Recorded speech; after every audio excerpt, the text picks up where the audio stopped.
It's going good. I mean, I'm excited. It's just great to be back out here with everybody. Continue to get better, and have a great year two.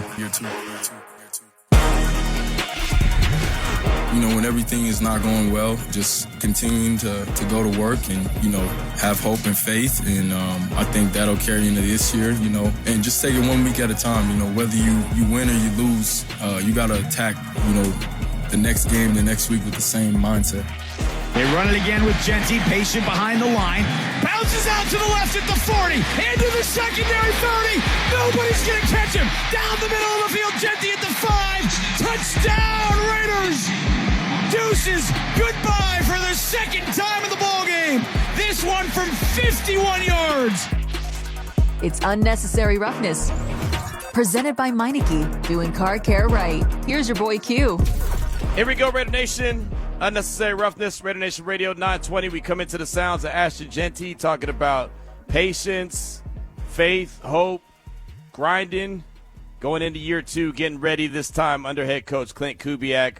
New system, new offensive line scheme, new coaching staff, and Ashton Jeanty has looked as advertised so far through training camp. Obviously, we'll get to see a small glimpse of him coming up on Thursday for the first preseason game. See a little bit out there of him tomorrow at the scrimmage as well at Allegiant Stadium. We do encourage you, if you have not already got your tickets to the scrimmage, make sure you do that, Raiders.com. It's only $5. It goes to the Raiders Foundation. And, I mean, who's ever going to get into Allegiant Stadium for only $5? So we look forward to that. I do believe this show will come to you live from Allegiant Stadium tomorrow. We're still working out the fine details with that, but very excited to be back in that stadium again to actually see some football activities. And then, of course, we'll do that again on Thursday as well when it comes to the first preseason game as the Raiders welcome in the Arizona Cardinals to town. A little bit of a housekeeping. I know I mentioned it last week, but I want to go ahead and reiterate it on Thursday for the preseason game. This show, Unnecessary Roughness, will come to you live from 12 to 3 from Allegiant Stadium. Then I'll take over to do the pregame show from 3 to 5. So it'll be like one long pregame show for us here on Raider Nation Radio 920. 5 hours of Q. No, but the pregame show will be me and Lincoln. That'll be awesome for a couple hours leading into JT as the obviously doing the play-by-play as he did last couple years, matter of fact. So it'll be JT, EA, and Matt Millen all on the call on the radio side of things. Kirk Morrison and Jason Horowitz will be on the TV side of things, I believe, with Rich Gannon as well, like it's been the last couple of years. So just a little bit of, a heads up on what's going to be happening in the next few days here on Raider Nation Radio 920, and in particular with this show, Unnecessary Roughness. So we got to get through this day, and we got to get through tomorrow and Wednesday before we get to Thursday. But it's going to be a fun week. Everyone's excited. Everyone's fired up. Talking to some players after practice, they're fired up as well for the opportunity to hit someone that's not wearing the silver and black. But coming up on the show today, Kirk Morrison, as he joins us each and every Monday, he'll join us at 2:30. We'll talk all things Raiders, what he's seen from camp, what he's seen from talking to different players, what he's heard, talking to different coaches, and, where they are at this stage of the game. Again, heading into the first preseason game this week. So we'll talk to Kirk Morrison as we always do. I always say he makes us smarter every time he joins the show, so he'll do that coming up at 2:30. Brandy Flores for Las Vegas Sports Network, our teammate here. She'll join us at 3:30 just to give her thoughts on what she's been seeing. She's been out at practice every single day, making sure she's talking to coaches, making sure she's talking to players, observing just like I'm out there observing. So she'll give you her thoughts on what she's seen so far and how everything has continued to grow.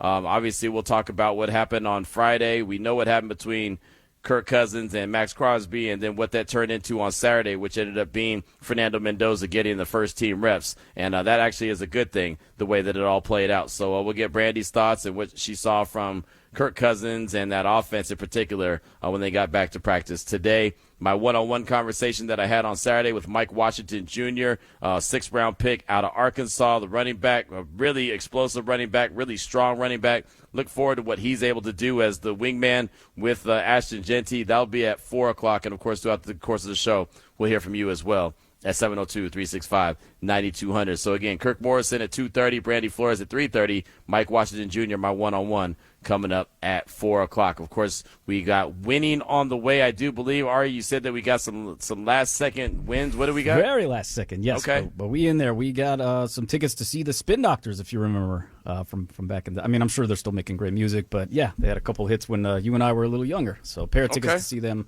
at a pool that I will mention later on.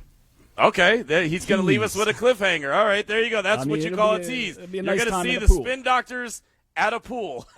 What's better than that? That is hilarious. I think it's hilarious that you decided that was going to be the tease. I'm going to tell you what tickets we're going to send you to see, but we're not going to tell you exactly where we're going to send you. Just know that there's a pool there. So mystery. Yeah, use your imagination there, Raider Nation, until Ari's ready to disclose this secret location, wherever that secret location is. So there you go. I'll be honest with you.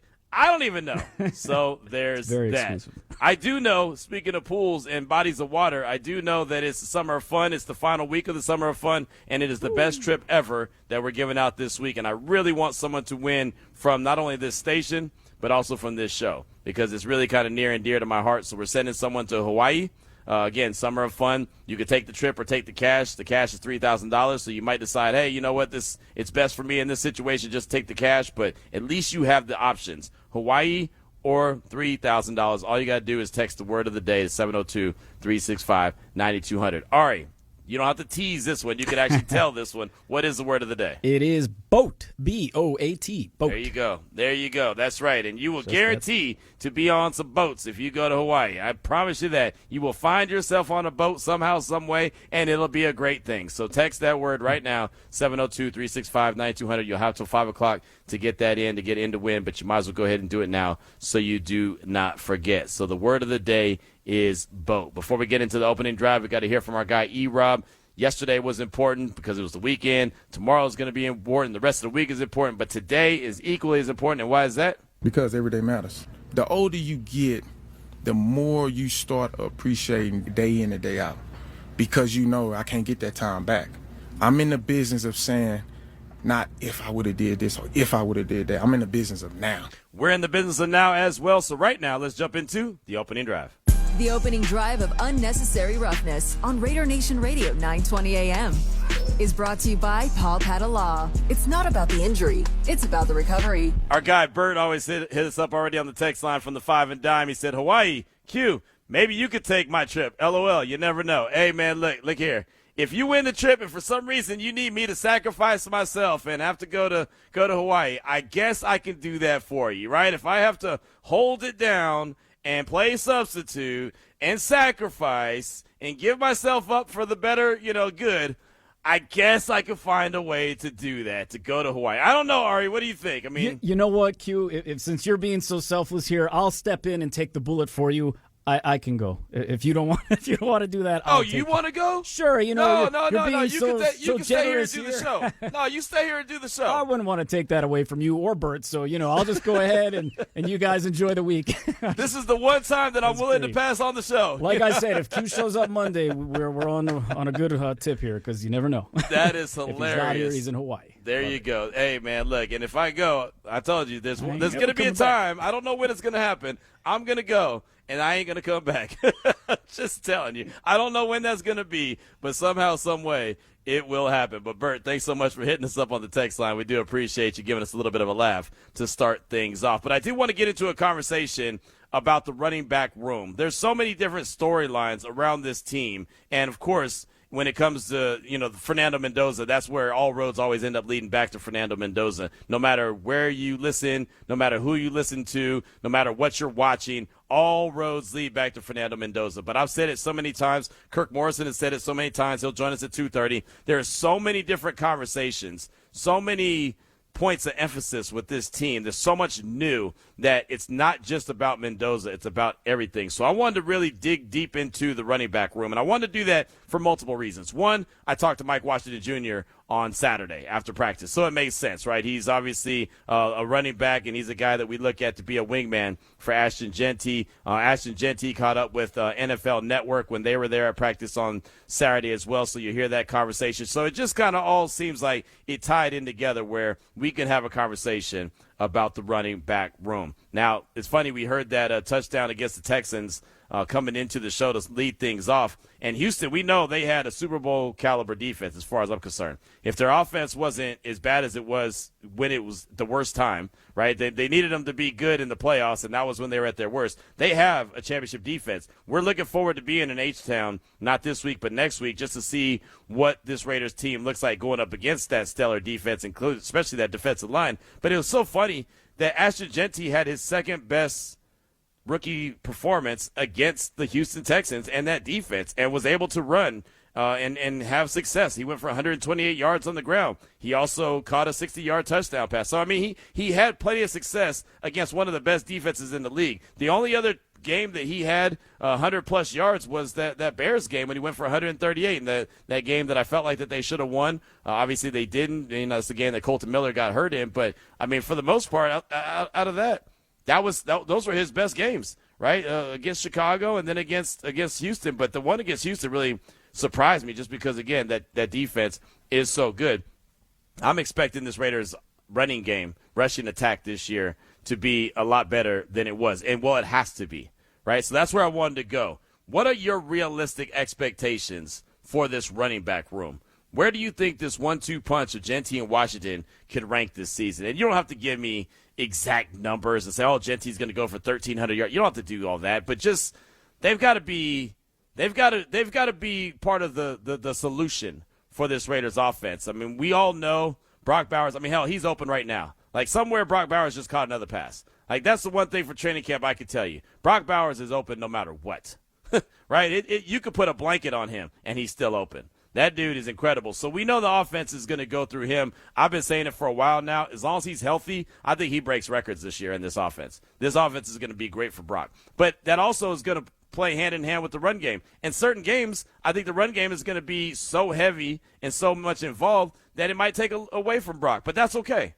right? I mean, you want to pick your poison. I just think this running game and Brock Bowers is how the Raiders stir their drink, right? They're the straw that stirs the drink. But I do want to know what your realistic expectations for the running back room are. Where do you think this 1-2 punch of Jeanty and Washington can rank this season? And it's funny, as I was looking at the numbers, I knew that they were 32nd last year. I knew that. I knew they weren't good when it came to the run game.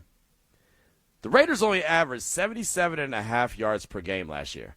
Everyone else in the league, all other 31 other teams, averaged at least 90 yards on the ground. The Arizona Cardinals were the second worst team rushing last year. They averaged 93.1 if you want to be exact. Titans, 93.5. Bengals, 93.6. Saints, 94.3. And Browns, 97. Everyone else in the league, outside of the Raiders, Cardinals, Titans, Bengals, Saints, and Browns, all were over 100 yards per game. And to me, I can't tell you how many times we went into a game week and said, okay, who are we going to be talking about on Monday? We did this on Friday. Who are we going to talk about on Monday? Who are we going to hand the game ball to? Who has to be the keys to victory? Who's got to do that? And I can't tell you how many times I said they have to be able to get it done on the ground.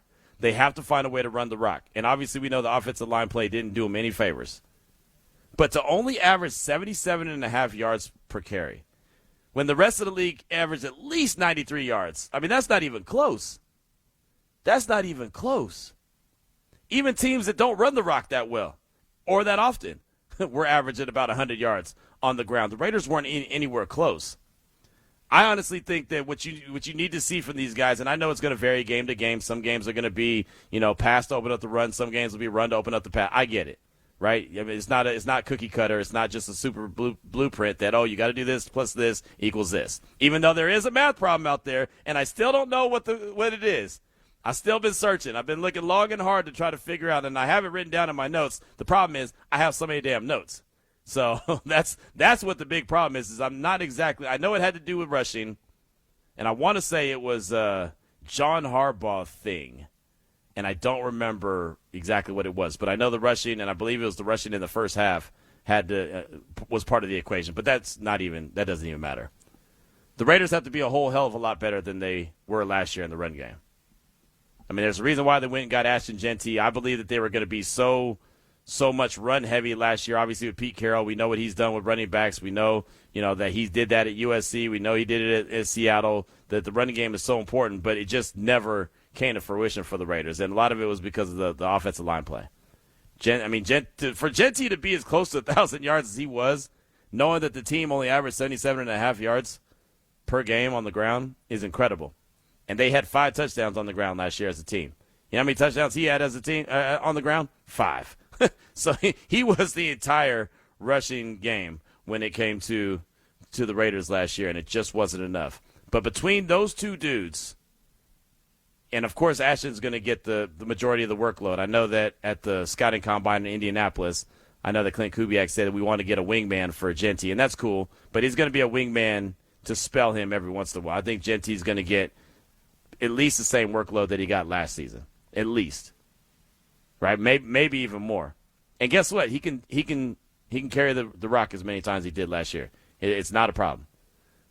The difference is you hope he gets the same amount of carries. You just hope that he averages a little bit more than 3.7 yards per carry. He had 266 carries last year, which was 7th in the league. That's good. I have no problem with him carrying a number like that.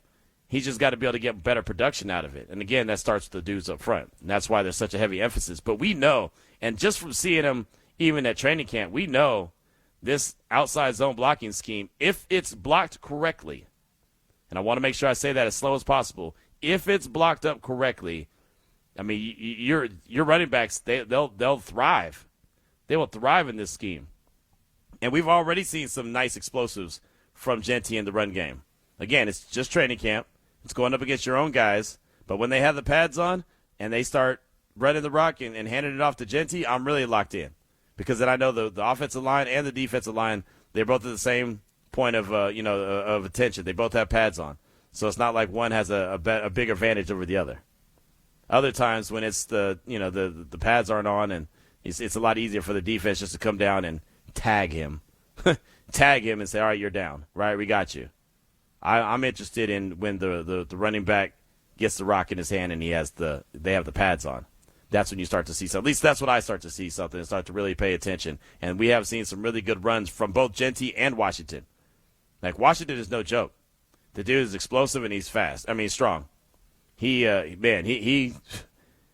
always go back and refer to, I even mentioned it in the conversation that we had on Saturday, we always refer to, go back and look at the tape against Texas when he ran that linebacker over. I mean, he buried him. That dude's still trying to pull himself out the dirt. He absolutely buried him, but he has that strength. You see it. And Jeanty ain't no joke either. You know, it's so funny because some say, oh, well, it'll be like thunder and lightning, but Jeanty's powerful too.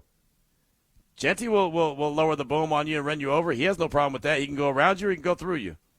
I know he's a smaller dude, but, I mean, those are two fast and strong running backs that are going to be responsible for doing a lot of the heavy lifting for the Raiders in this offense this year. So I do want to hear from you, 702-365-9200. Realistic expectations for the running back room. Where do you think this 1-2 punch of Jeanty and Washington, where they could rank this season? And honestly, I just think that the Raiders need to be hovering around $130 a game. I think they need to be around $130 a game as far as just the rushing. I mean, I don't know where that ranks, and I don't need to necessarily have, we're going to be 10th or 12th in rushing, but they got to be up there. They've got to have a big emphasis, as far as I'm concerned, on running. $130 last year would have had them about 5th in the league. The Giants were at 129. So maybe I don't want to be that greedy. So what if I just say 120? How about I'll lose 10 yards? It's still 50 yards more a game than they had last year. And again, it's going to vary game to game. Some games there won't be much of the run game at all. For the defense will dictate that, it's going to be a passing day, and that's fine. But when it's all said and done and it averages out, I'm just going to go ahead and say anywhere from 120, 130 yards a game I think is fair. The Bills were the number 1 rushing team in the league last year, almost 160 yards a game. And they still had plenty of a passing attack with Josh Allen. So you can see how much it could be balanced. But I know there's a lot of new. I know the Raiders are still learning, so I'm not going to expect it to be some well-oiled machine right out the gates. But we do know the tight end and the running back that can go is what? A quarterback's best friend. You want to help out the quarterback? You give him a tight end that's always open. Check that box. You got Brock Bowers. And give him a running game that's productive. Check that box. And again, maybe I'm wrong. Maybe we'll come back and I'll say, well, that didn't work either. But I do believe that this offensive line coach, Rick Dennison, and I do believe with Ashton Jeanty and Mike Washington Jr. and Tyler Linderbaum as a center, a healthy Colton Miller, a healthy JPJ, DJ Glaze, who we talked to on Saturday, who seems like he's in a really good place, seems like he's really comfortable in learning the scheme. Spencer Burford, who comes from the scheme, if in fact he does end up winning that job, and of course these jobs are still up for grabs. Good understanding of this offensive line, this blocking scheme, I believe is going to go a long way. And oh, by the way, a coach that has proven that his offenses go through the run game. Matter of fact, Seattle was at 123 yards per game on the ground last year. I'll take that. I'll take that. You give me $123 on the ground per game average, you're giving yourself a chance. I'm interested in this statistic, and shout out to Lindsay Rhodes, Sumer Sports, and we should be having her on later in the week. Nice. They put something out about... That's a plug right there. Right? That's how you plug. That's a tease, yes. Man. Well, and I'm going to do my best to describe it. It's creating yards versus finding room. They put something out, and Jeanty is dead last in it's basically yards after contact per attempt and yards before contact per attempt, which he's like third in after and last, dead last and before. And so basically he's just over 3 yards after contact and... what is it, just under, sorry, this is hard to read. It's not even a half. It's like 0.6 yards before contact per attempt. Those numbers have to go up. Oh, yeah. Like, there's no question just how much will they go up. So, I mean, with the bolstered offensive line and everything, that's an interesting kind of angle to this is to see what he could, because he obviously can get yards after catch if he's given, some kind of space. So. Nice. Now that's some research right there. Hopefully she could break it down in a much more articulate way. Oh, she will. In a few days. So, yeah. But that's something interesting I encountered today looking up with her. And so, yeah, I'm interested to see that angle of this whole conversation. No, yeah, we'll make sure to bring that up when she joins the show. And she will join the show this week. So we look forward to that conversation. And I think that's important, right? I always say that I'm not from the analytical world, but I get it. And that, I believe, is a very important stat. And she's talked to us about Jeanty and the season that he had and how much heavy lifting he was doing on his own last year. And still, I mean, again, if you had told me the day that he walked across the stage in Green Bay, oh, this guy's going to get 1,300 scrimmage yards and 10 touchdowns, I would have told you, oh, that's a pretty good rookie year. Pretty good rookie year. But then if you had told me this is how he's going to have to do it, I would have said, whoa, this dude is working his tail off. Like, he literally was avoiding contact before the ball hit him, before the ball even got to him. We really got to give him a ton of credit. Because I still remember the conversations right after the Raiders drafted him. Remember, John McClain came on this fine show we call Unnecessary Roughness. He said, Rookie of the Year, Offensive Rookie of the Year. We all thought that. I ain't going to lie to you. I thought he was going to be in line for that. I thought you were going to see him carry the rock early and often and just go off. But it just goes back to prove what Link always says, and anyone who has half a football mind always says, if the offensive line ain't in place, if they ain't working, it don't matter who you have back there. It's just not going to work. And then once Brock Bowers got injured in week 1, okay, well, now we don't have to double and triple him. He's a little compromised. All right, let's go ahead and load the box up to slow down Ashton Jeanty. Oh, wait, we don't have to load up the box because the offensive line play is not up to par anyway. So there was more of a point of emphasis to slow him down. He was never really able to get going outside of the Bears game and the Texans game. And I still can't believe that the Texans were the one. And it's funny. I say I can't believe that the Texans were the one that really struggled against them. But I remember Paul Gutierrez coming on the show that week of that game and saying he just sat down with Cynthia Freeland, and she had pointed out that the interior of the Texans' defensive line was not good at stopping the run. And if you go look at it, Jeanty got a lot of his work done up the gut in between the tackles. And then, of course, once he got to the second level, he was able to pop it outside. And when Jeanty pops it outside and you see the back of his jersey, deuces. Literally. Not trying to be funny. Deuces. And the good thing about this 1-2 punch that they have with Jeanty and Washington, if you see Washington's name, it's deuces as well. You see his name, the back of his jersey, most likely you ain't catching him because that dude is fast. And that's what excites me. And, Vinny Boston-Yoris told me that he believes Dylan Lobby is going to get some carries. Look, there's only one rock. There's only one rock. You still have Jeanty's got to eat. Washington's got to eat. Brock's got to eat. So I don't know how involved Dylan's going to be in the offense. I think he's going to be a special teams ace. But Vinny keeps believing that there's a package for Dylan Lobby, so we'll see. I fell for that banana in the tailpipe 2 years ago. I still owe Vic Tafer a meal at Joe's. Because I did. I mean, just the way that they were featuring him so much in camp, it looked like he was going to be able to – who was it? It was the running back that went to Nebraska.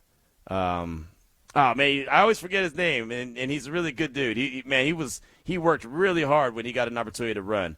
I forget. Well, I'll get to it later. He went to Nebraska. He's a long-time running back in the league. He was returning kicks as well. I used to talk to him in the locker room all the time, and someone's going to hit me with it, so that's fine. But, I thought he was going to take his carries once they drafted him, and it just never happened.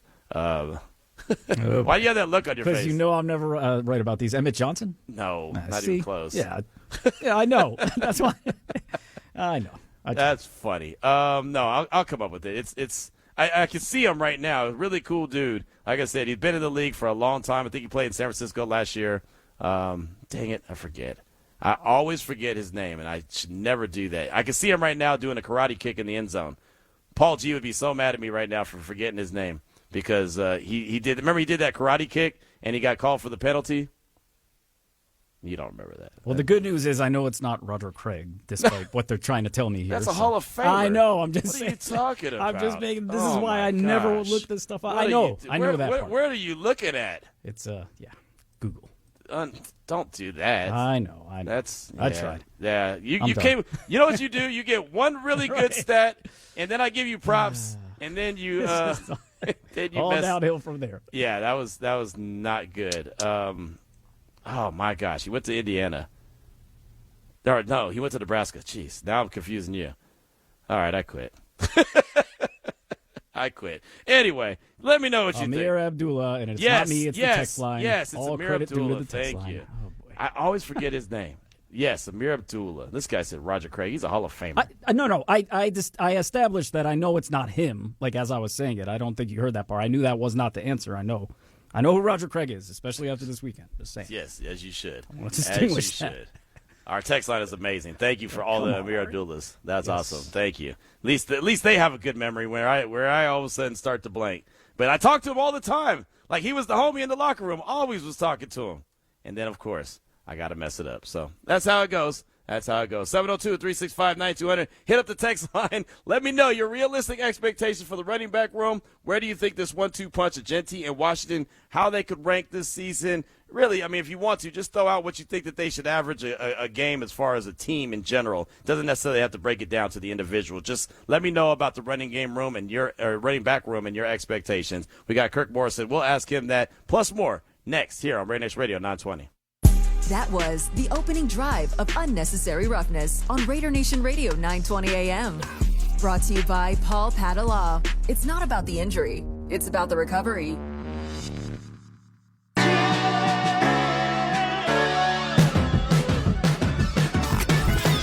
This offense needs space in this offense to create space for Brock Bowers, to create space for Ashton Jeanty in the run game to continue to do work. They need some more explosive plays within this offense. If they can get some more explosive plays in this offense, I think they can start to threaten defenses. Defenses can start to play them a little bit differently. And that way, Clint Kubiak can use his offensive genius to create leverage.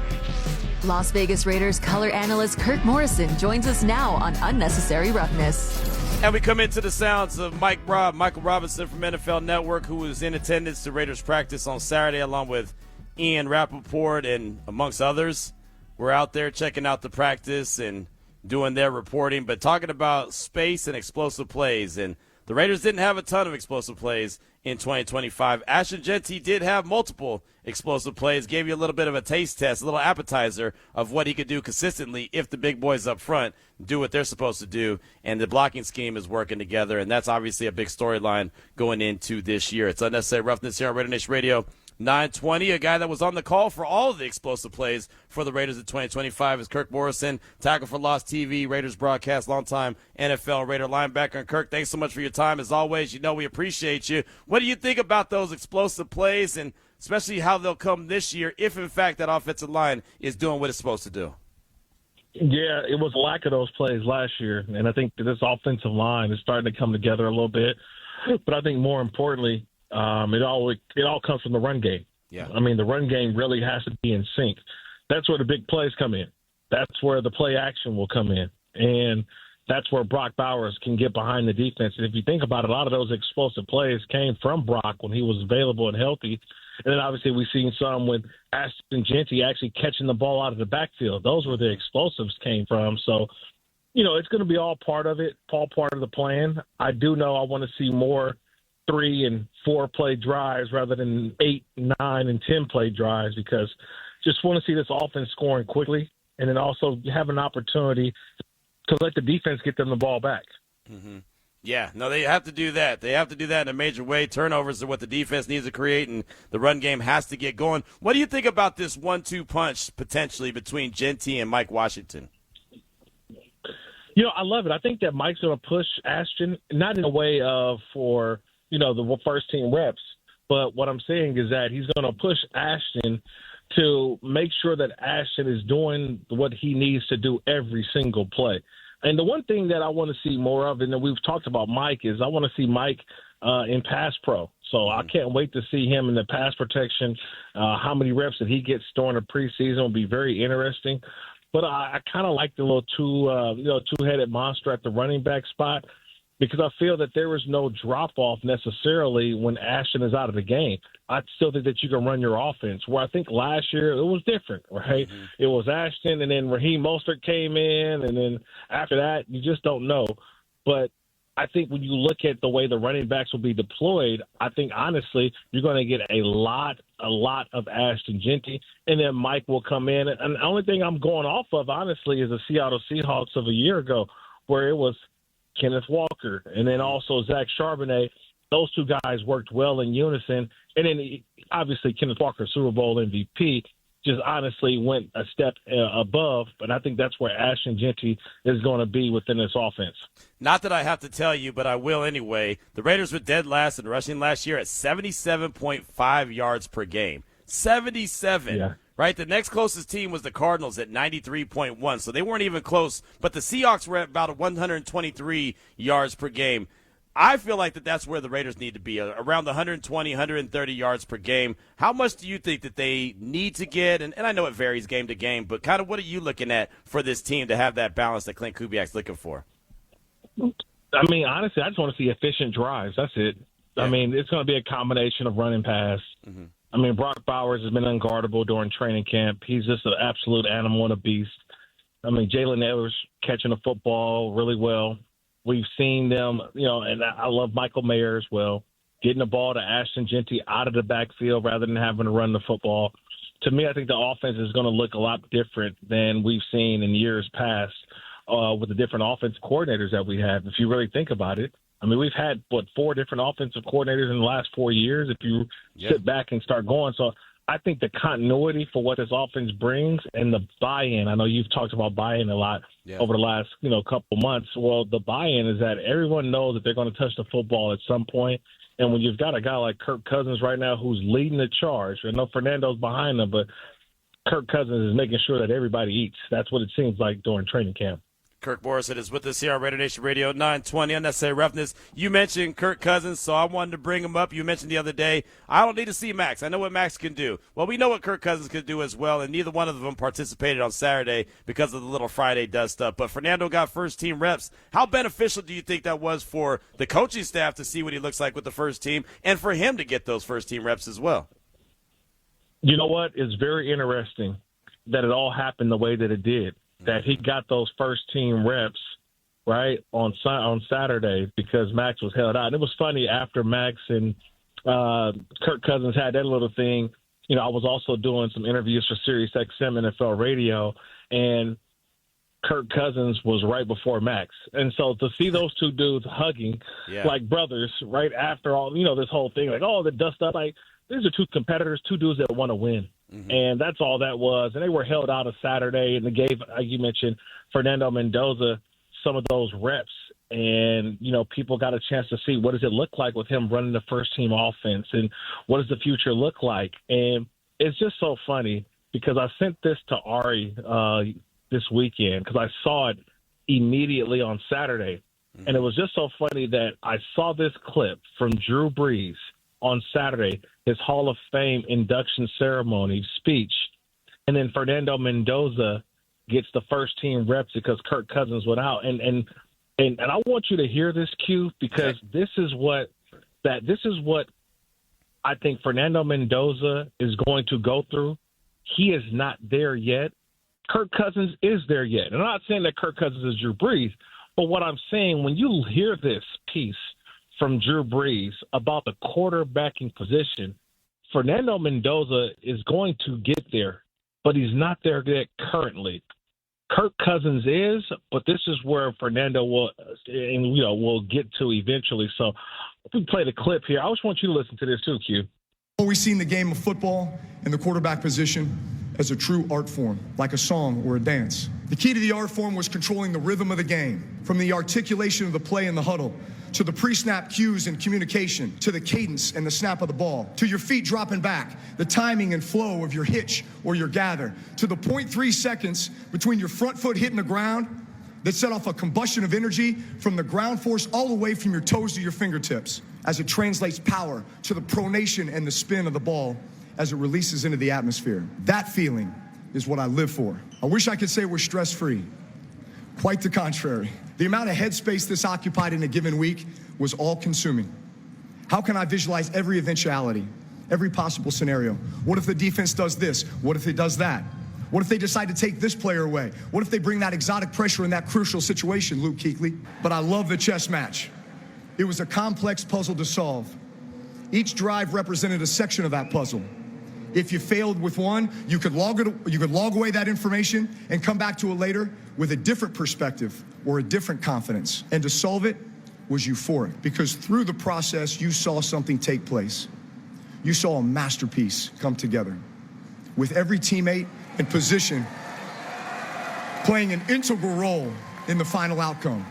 That's awesome. That's really good stuff from the Hall of Famer, now Hall of Famer Drew Brees. And to your point, Kirk, I can hear Fernando giving that same speech one day if his career turns into that. Yeah, man, absolutely. I just, hearing that from Drew, it just puts also in perspective what Fernando Mendoza is learning. Yeah. You know what I mean? Going from play to play, drive to drive. Some of the things that we saw earlier in camp. For people who don't get a chance to see practice, I felt that earlier in the start of training camp, Fernando Mendoza was thinking too much. Yep. I got to get 7 steps, and I got to throw this ball, and I got to make sure that my front step is hitting here and leading the ball here and things like that. And he's still learning through that. Today at practice, didn't have one of his better days. Kirk Cousins hasn't had an amazing day. Yep. There's a process that goes through being a quarterback. And Fernando is on the right track. He is going to get there. And you see it, that every day is a new day. It's a better day. But there's also days where you have, like today, where, you're going to throw a couple of interceptions. Mm-hmm. Okay? How do you get better? How do you continue to improve? And I think that's what drives Fernando, is that, man, tomorrow I'm going to be better, because the things that I feel like he's thinking about will just become second nature to him, and he can go out there and really just let it rip. He doesn't have to worry about, that back step hitting on his 7th step and that ball's coming out. He's learning all of the rhythms of that. I just think that Kirk Cousins is just, for right now, he's ahead in that department. Yeah, no, Fernando's trying to develop that muscle memory, right? That's what he's working on now. And, the one thing that stood out to me is what Mike Sullivan, the quarterback coach, said to us when he said that Fernando, he went over every throw that he made in OTAs and mandatory minicamp, and he went with a pen and paper and critiqued every one himself. He wrote about every single one. I asked him, how rare is that? And he said, the great ones will do that. The good ones will just be satisfied. But to me, that him caring that much about what he's doing, the process, to your point, is what separates Fernando from others, is that he's got it between the ears and he wants to get better each day. Yeah, I mean, to me, he's a technician, and he's all about the fundamentals of the game and wants to do things the right way. And he creates so much natural torque. He's got so much ability that for him, once he gets the nuances of that part down, the game, I think, will come easy to him, because I've always told people this, and because everyone says, hey, man, are you sure about Mendoza? You sure about Mendoza? So the one thing I'm for sure is this kid is going to work his butt off. He is going to give everything, every ounce of. If he is not successful in the National Football League, won't be because he didn't try. It won't be because he didn't work hard. It won't be because he didn't give every ounce of energy it is to be great at that position.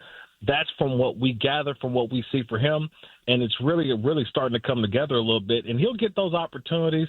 Now, the interesting piece is, what are we going to see on Thursday? That's what I'm waiting to hear from. I haven't had a chance to talk to Coach yet because it'll be interesting. I mean, everybody's going to watch on Thursday because – look, hey, we know Jeremiah Love on the Arizona Cardinals, but everybody's going to tune into that game on Thursday, Raiders-Cardinals, because they want to get a glimpse of Fernando Mendoza. So, what is it going to be like? And if it is, my money is they're going to run a bootleg play. I'm telling you now, if Fernando comes in, I'm telling you, I think they're going to run a bootleg. I'm telling you, I'm calling my shot right now. Nice. I'm calling my shot. Yes, that's what I'm talking about. That's what they all – a quick, easy throw to get him nice and settled. You can't just come in and Fernando, the crowd's going to be going wild at Allegiant Stadium. Everybody's going to be pumped up, and then all of a sudden, he turns around and hands the ball off to Mike Washington. Like, come on, man. No. Right. Get us a little bootleg, a little, a nice little easy throw to the outside, maybe a little Malik Benson getting involved early on.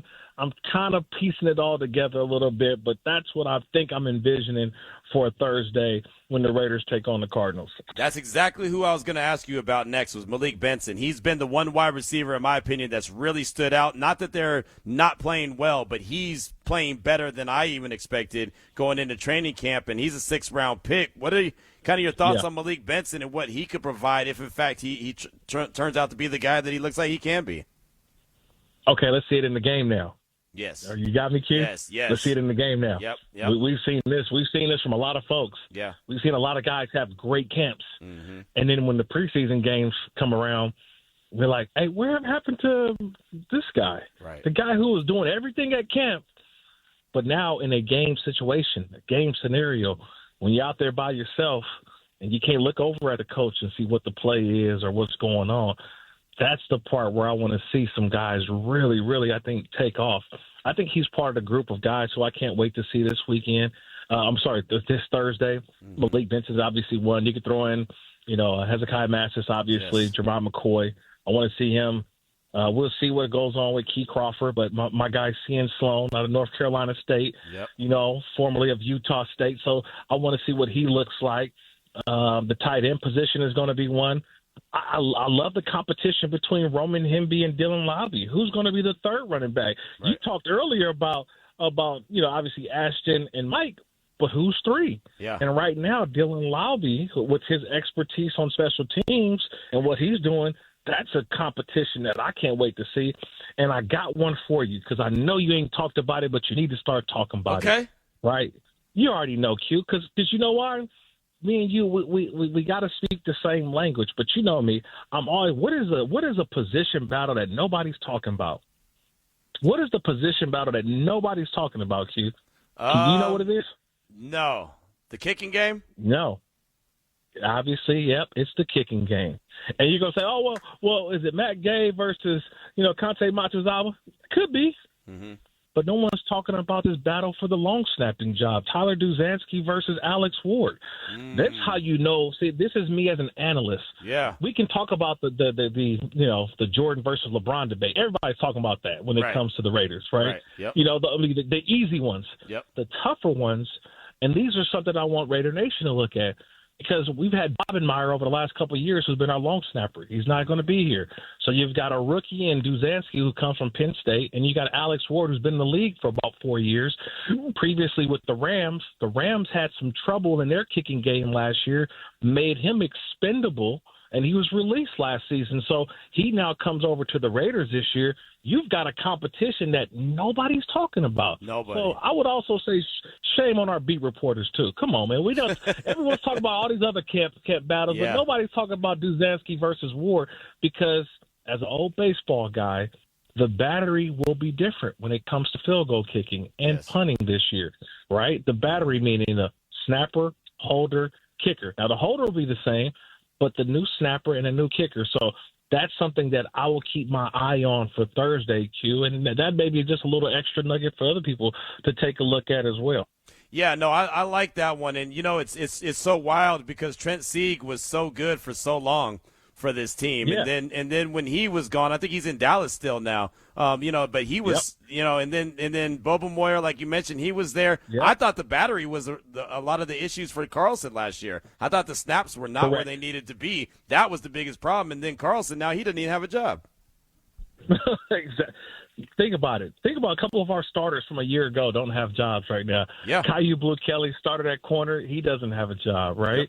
You mentioned that Daniel Carlson. He doesn't have a job right now. You're like, what is going on with some of the guys who the Raiders had in place? It's just very interesting, man. But I'm excited about a lot of these guys who got some opportunities. I think, you talked to Tonka Hemingway a couple of days ago at after practice. He's been balling. So I just want to see just guys go out there and compete. I want to see it against a different color jersey. So, look, man, I mean, tomorrow's a big practice. I get it, at the stadium. It's more of like a walkthrough, little shells practice. I think we all got the message last year. Remember, we lost Lonnie Johnson in a practice like this last year, who was going to be a key contributor. I think tomorrow is really all about staying healthy and people out there seeing the players. They're not going to go full speed. They're not going to go out there and try to – it's more about, hey, seeing some guys go through the motions, but letting it rip on Thursday night, 5 o'clock. I can't wait, man. I'm getting ready for the call now. Yeah, no, I'm excited. I really am. I can't wait to get back in Allegiant Stadium and do what we do and see this team. And I'll tell you, we'll close out with this. This head coach, in my opinion, Clint Kubiak, does not operate like he's a first-year head coach. I haven't seen any, I'm a rookie head coach, I don't really quite know what to do. Everything he's doing looks like it makes sense so far through camp. Oh, 100%. And I think, Gary Kubiak, his pops was at practice the other day. And so, look, everything that he's done, I love the way that just his temperament. And to be honest, his coaches are the same way. Right. Like the Raiders are going to have fun because they're working hard. They're all about business. But I think the fun comes from the execution. The fun comes from seeing the process come to life. That's what I see from the guys, right? Everybody's smiling after practice, but before and during practice, there's no smiles. Yeah. Guys are getting after it. Guys are working. Then after practice, you see I think the competition has rose to a point where guys are starting to see the light. I mean, I talk to guys, I listen to guys, and, I'm not trying to bash what happened last year with the coaching staff, but there's just a different chemistry that these players have with this coaching staff than what I saw last year as my first year on the job. Just totally different, and they buy into what I think Clint preaches, which is do the work. If you do the work, you'll have success, and that's when we have fun. Yeah, and they're all saying we, every single one of them. Every time we talk to one of them, it's all about we in the process, and we're going to get it done together. So I've been pretty impressed through, 11 practices now? Or no, 10 practices now after today. 10, I always start to lose. Practices. Tomorrow will be 11. I always start to lose count around this time. So that's just what it is. Well, we'll see you on Thursday for sure at the stadium, and if you're around tomorrow, we'll check you out at the stadium tomorrow as well.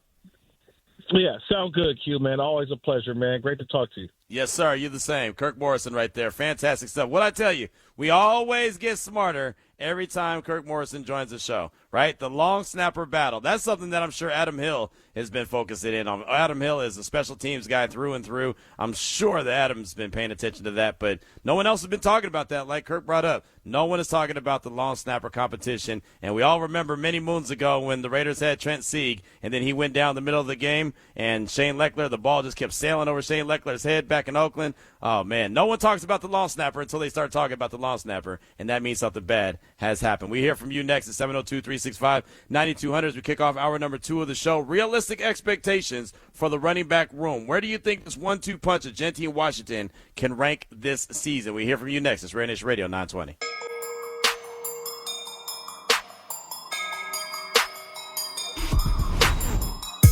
Yeah, I think being more vocal for sure. I mean, it's always tough, being in your first year, trying to figure out so much stuff. But, this year, there's a lot, of expectations for me, and I think I got to make a big jump. But I think that starts with, helping my teammates as well and just being a better teammate. So I think that starts with leadership.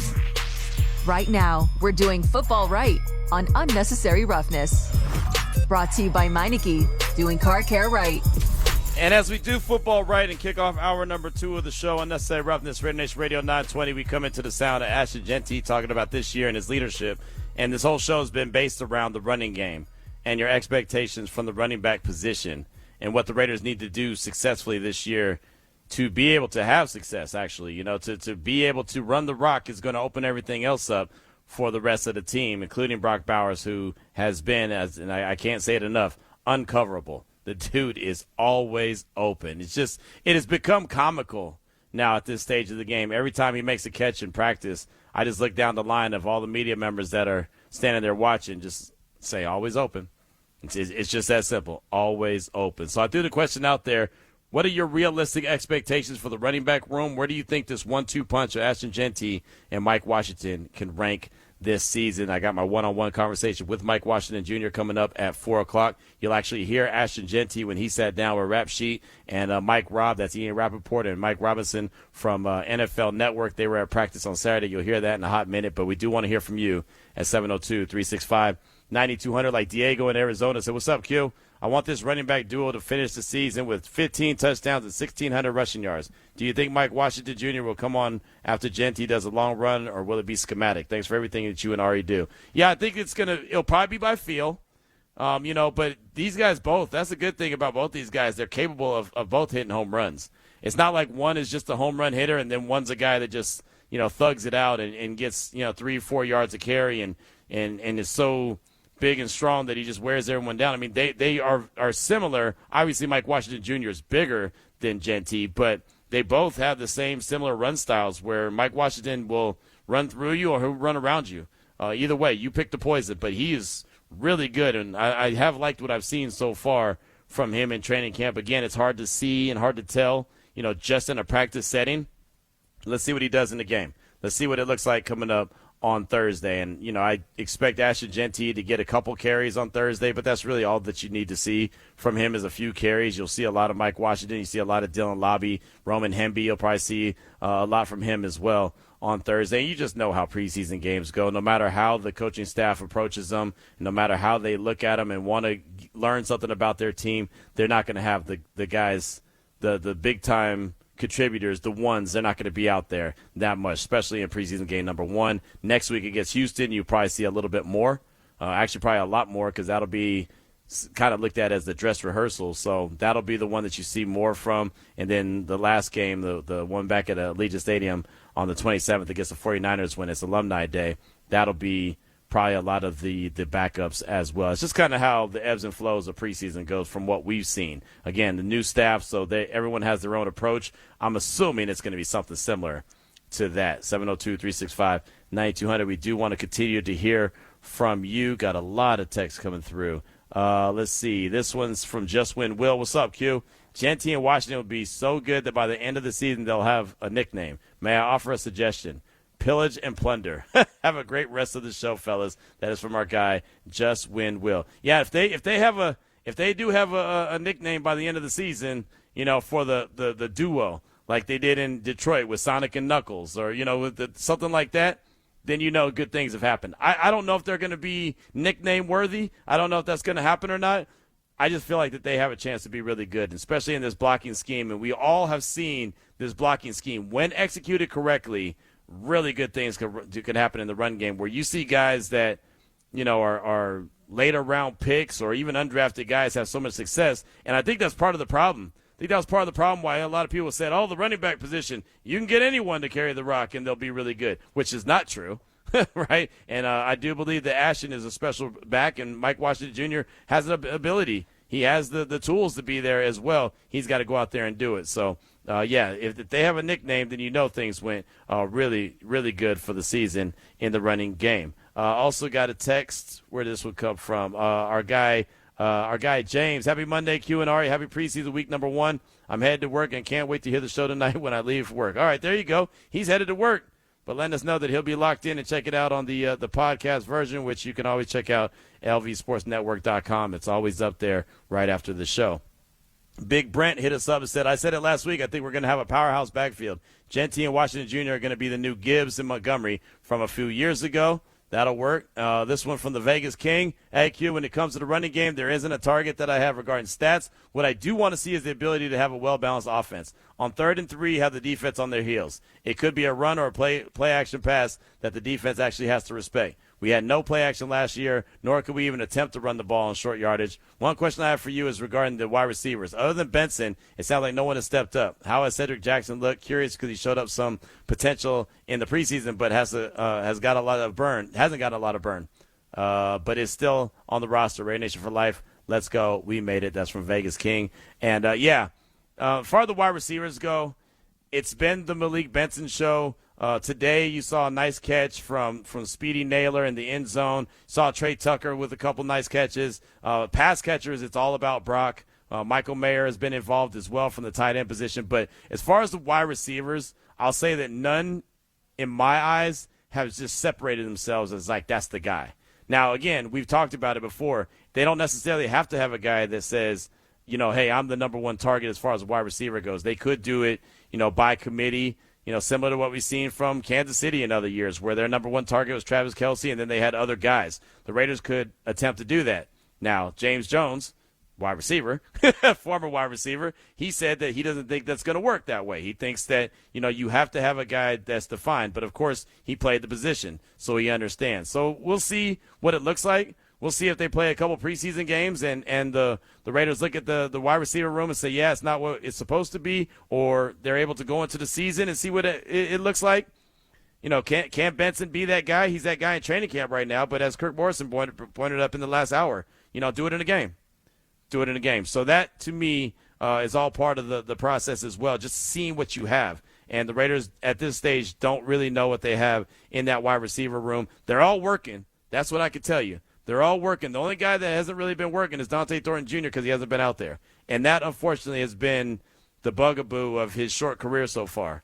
He always has these little bumps and bruises, little, minor thing here, minor thing there that keeps him out of some practices. And that's not good for him learning how to play the position. So, unfortunately for him, he hasn't been out there for the last couple of practices. Maybe we'll see him in the scrimmage tomorrow. Who knows? But he wasn't out there participating today. He wasn't out there participating on Saturday. So we do want to hear from you at 702-365-9200. We got Brandy Flores from the Las Vegas Sports Network, our teammate, coming up at 3:30. We'll also hear from Ashton Jeanty as he sat down with Ian Rappaport and Michael Robinson from NFL Network. But first, let's hear from you. Let's go out to the phone lines, talk to our guy, O.S. Raider. Welcome to the show. What's on your mind? What's up there, Q? How's it going, bro? Man, it is great. It is great, my man. It's a game week. How are you doing? Oh, man, I'm doing great, man. I was just it was funny you talking about Jeanty, man. I was looking at on the Raiders app, Amber and James Jones, they was interviewing Jeanty and Coops. You seen that one? Yep, I saw that. Yep. But did you notice? Did you notice when that man sit next to James Jones? I was just comparing the width. Yeah. That's a wide brother. Yeah. Yeah, he's jacked. He's jacked. Yes. Yeah, and that's going to be a problem. I'm telling y'all, I'm serious. I talked about his dunk, man. This dude got he's explosive, bro. He's going to be a problem. And, in Washington, he's taller. He's a taller individual, and he's a big brother, man. He's got some size to him. Yeah. But 208 pounds at 5'8", bro, that's compact. That's going to be a problem, man. Just like you say, he's jacked. He's going to be a problem.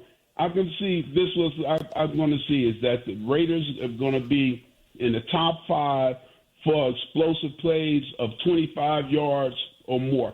I'm telling you right now, that's what I'm seeing. I'm predicting it right now.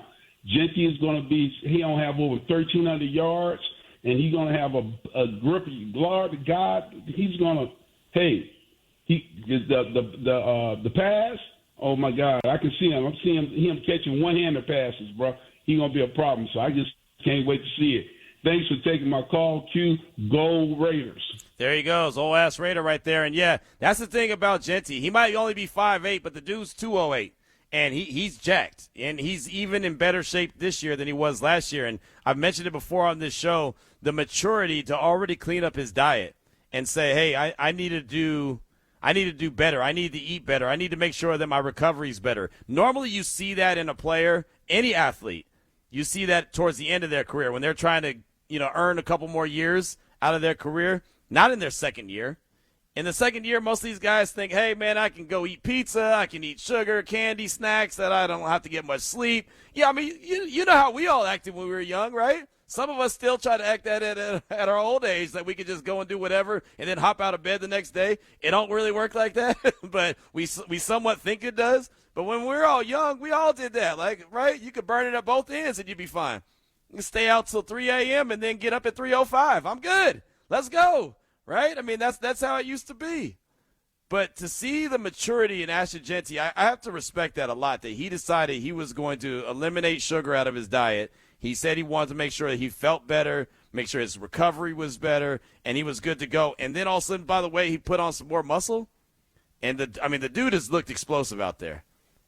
Again, I don't want to get too far ahead of myself and get overhyped off what I see from training camp. Every day is a work in progress for these guys to get better. But, man, the dude looks explosive, and I do believe, and that's part of the reason why I wanted to have this conversation today about the running back position, because I do think that's going to be a special room for the Raiders under Clint Kubiak, not just this year, but for some years to come. Let's go back out to the phone lines at 702-365-9200. Then we'll hear from Ashton Jeanty. Let's go out to Oregon, talk to our guy Charles, who I think's in town. Charles, welcome to the show. What's on your mind?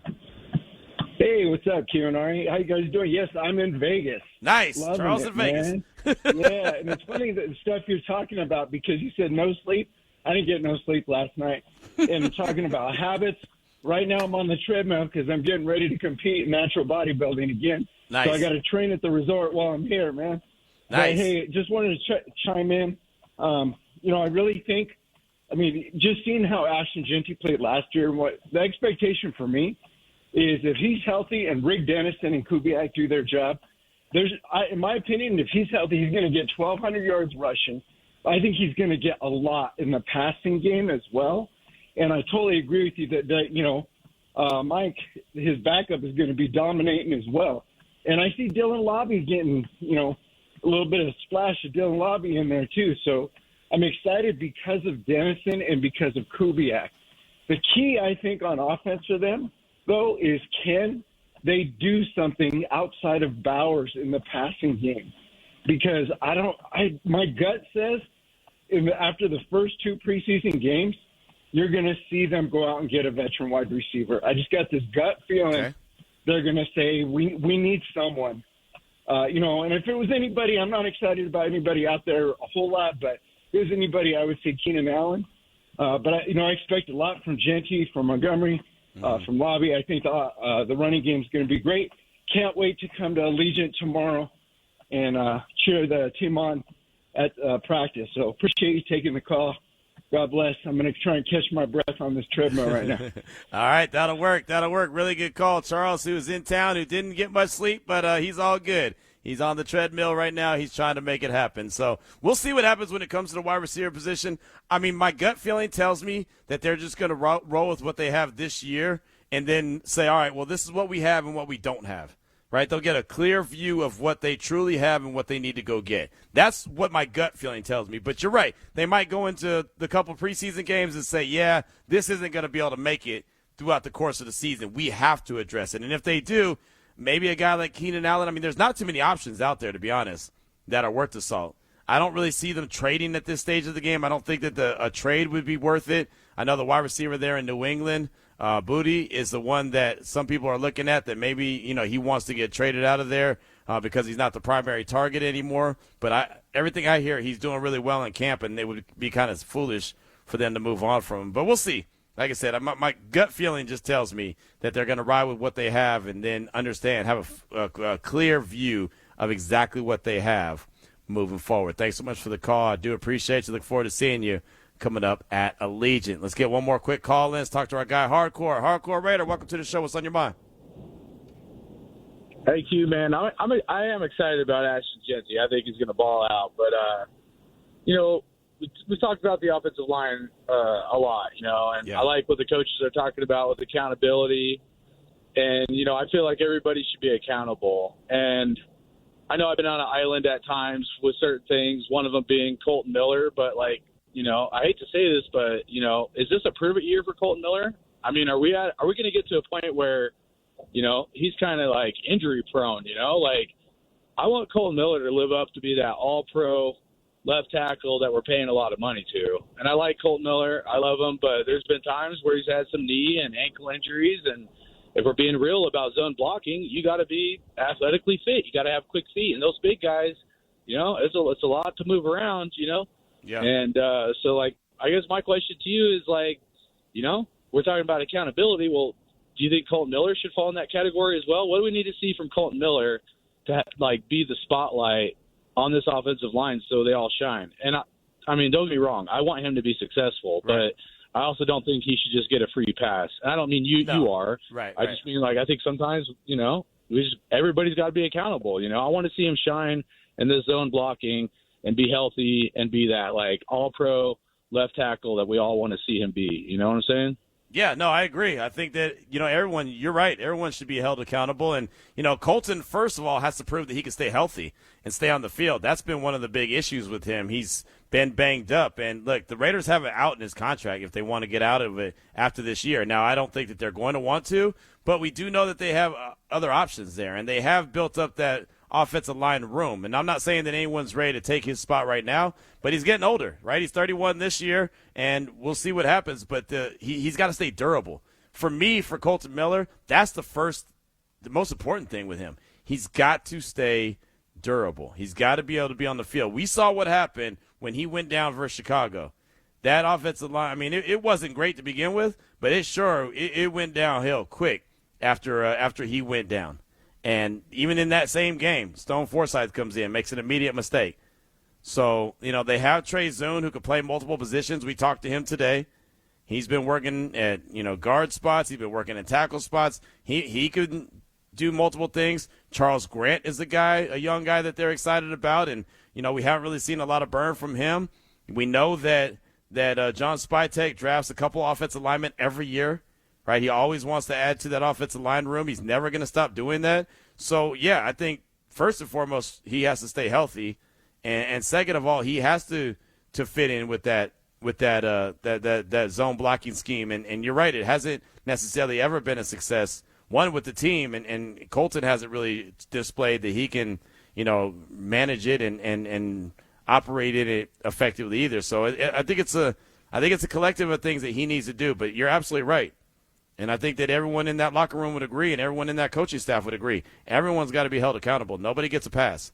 Nobody. That's why Clint Kubiak did what he made thought was right to keep Max Crosby and Kirk Cousins out of practice on Saturday, which gave Fernando an opportunity to get the first team reps, and it gave some other guys opportunities to get out there and take the spot of Max instead of him wrecking practice. So not too bad for two vets to have a day off and allow some young guys. So, I mean, it worked really, really well for all parties involved, right? The young guys got some reps, and the veterans got a day off that was called discipline. I say discipline in air quotes. Again, Brandy Flores joins us coming up at 3:30. But let's go ahead as we do football right. Hear from Ashton Jeanty. He sat down on Saturday with Ian Rappaport and Mike Robinson from NFL Network and had a really good conversation. I think it's just perfect for what we're talking about. You can continue to think at 702-365-9200. Realistic expectations for the Raiders running back room. Where do you think the 1-2 punch of Jeanty and Washington can rank this season? Here's that conversation. Rap Sheet, Mike Robb, and Ashton Jeanty. Ashton, we just spent the morning watching a Raiders practice, and look, last year was last year. It certainly is in the past. The new year looks a lot better and more comfortable for you. What are we going to see run game wise that we didn't see last year? Yeah, I think as far as, the run game, I think it's going to be more explosive this year. Obviously we got some more guys added to that O-line. Colton's healthy, JPJ's healthy. So it's going to be a way more explosive run game for sure. Was last season frustrating for you, man? Because I ain't gonna lie, being an analyst, watching it on tape, I'm like, bruh, give my dude something, give him something. You know what I mean? Was it frustrating last year being your rookie year? Yeah, I think at certain moments it was just because coming off, my junior year, having so much success. Yeah. And then, a total, flip-flop. But I also think for myself, I just feel like I could have played at a better level too, regardless of what was happening, Yeah. So you get Clint Kubiak in here, and obviously we all saw the success he had in Seattle. We all saw run game wise how good this system can be. Now that you've gone through it, is it different, better, more interesting than you thought? I mean, talk about the Clint Kubiak influence here. Yeah, I mean, it's different in a good way, the level of detail to each and every single run, the motions, all types of things that we're doing just to execute in the run game. So I love what I'm seeing so far. You get a chance to talk to Kenneth Walker III, because, I mean, he's a dude that had a lot of success in this exact run game. You ever talk to him or anything? Yeah, I talked to him a little bit. We actually had seen each other in Texas. We was both at Nebraska Furniture Mart. But, shout out to him, though. Wait, seriously? Yeah, furniture, bro. Shopping furniture, man. But I seen my dog, we buy anything? I did. I don't know if he did, though. But, it was good just chopping it up with him. And obviously, him having such great success, winning Super Bowl MVP. So that gives me all the excitement in the world in this offense.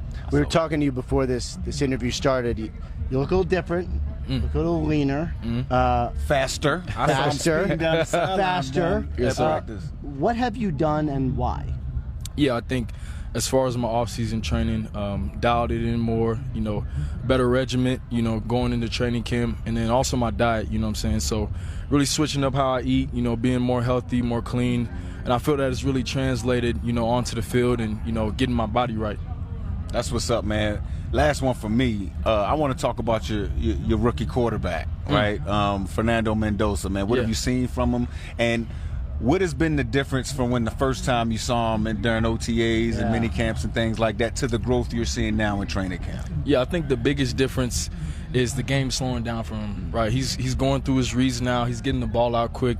And, I mean, just today in that 2-minute, he's kind of getting the guys going, letting them know, like, we got to make these plays right here. And obviously he backed it up, and, we won the 2-minute today in practice. So you love to see that, from a young quarterback. Is he vocal? Like, has he been, like, asserting himself as being one of the leaders on the team? Yeah, I believe so. And also, obviously, as a young guy, it's also the work you put in, being that example so that you can, in those times, speak up when you need to. So I really feel that presence from him. We love to talk about playmakers, and certainly on this offense, you got you got Brock Bowers, you got plenty of receivers. One of the biggest additions from this team this offseason was Tyler Linderbaum, your center. Yeah. We've talked to people here throughout the course of the day. They rave about him. You have seen him in practice every day. Yeah. Why is he so good? I mean, the energy he brings every single day, I think it starts with that. I mean, you could tell he just loves to play football. I mean, he's just a baller, you know what I'm saying? Like, and he comes out, he's consistent every single day, and, it's real easy to run behind him, Look forward to see. Oh, he's the apex of the push. There you go. That's when you're doing that outside zone, you put your foot in the ground. That's usually the apex of the push. That's it right there. Pickup for Get the play started. All right, look forward to seeing it play out on the field. Ashton, thank you very much for hanging out with us. Appreciate you, man. Appreciate y'all. Ashton Jeanty with Ian Rappaport and Michael Robinson from NFL Network. That was on Saturday when they were at the Raiders facility. It's really cool to see all these different national guys roll in as well. Some guys we have relationships with, some guys we don't. But just to see them come in and have some conversations and have eyes and ears on the Raiders and talking to Coach Kubiak and talking to players like Fernando Mendoza, like Ashton Jeanty, Max Crosby, and a whole host of others. Please believe we got more where that came from. We got Brandy Flores coming up in a few minutes in my one-on-one conversation with the other running back that's in that room that most folks are excited about. It's Ashton Jeanty, but it's also Mike Washington Jr. I caught up with him on Saturday. You'll hear that coming up at 4 o'clock. We do want to hear from you on the text line at 702-365-9200. Been talking about the run game, realistic expectations for the running back room. Where do you think the 1-2 punch of Jeanty and Washington can rank this season? Real quick, 9200. Raider 9200 said, Q, I concur with hardcore with Colton Miller. He's got to stay healthy. In the words of Lincoln, you can't make the club in the tub. Plus, He just got another contract. Also, Sean said, health-wise, I understand. However, a little pushback on hardcore. The reason we drafted Colton out of UCLA was because of how athletic he was. He's one of the more athletic offensive linemen we have, so if anything, he should do well as a zone blocker. I don't see him being heavy-footed. That's Sean, and I appreciate that. And, yeah, it's funny because I know he's known as one of the most athletic offensive linemen, and that's what he was when the Raiders drafted him. But the Raiders have struggled to run that zone blocking scheme before. I'm hoping with the coaching and teaching of Rick Dennison that won't be the same. It looks good right now in training camp, but that's against themselves. That's in training camp against the Raiders. So we'll see what happens when they actually go up against another team starting on Thursday against the Cardinals. But what is Brandy Flores? What has she been seeing out of training camp every day? She'll tell us next here on RaiderNation Radio 920. Doing football right on Unnecessary Roughness. Brought to you by Meineke. Doing car care right.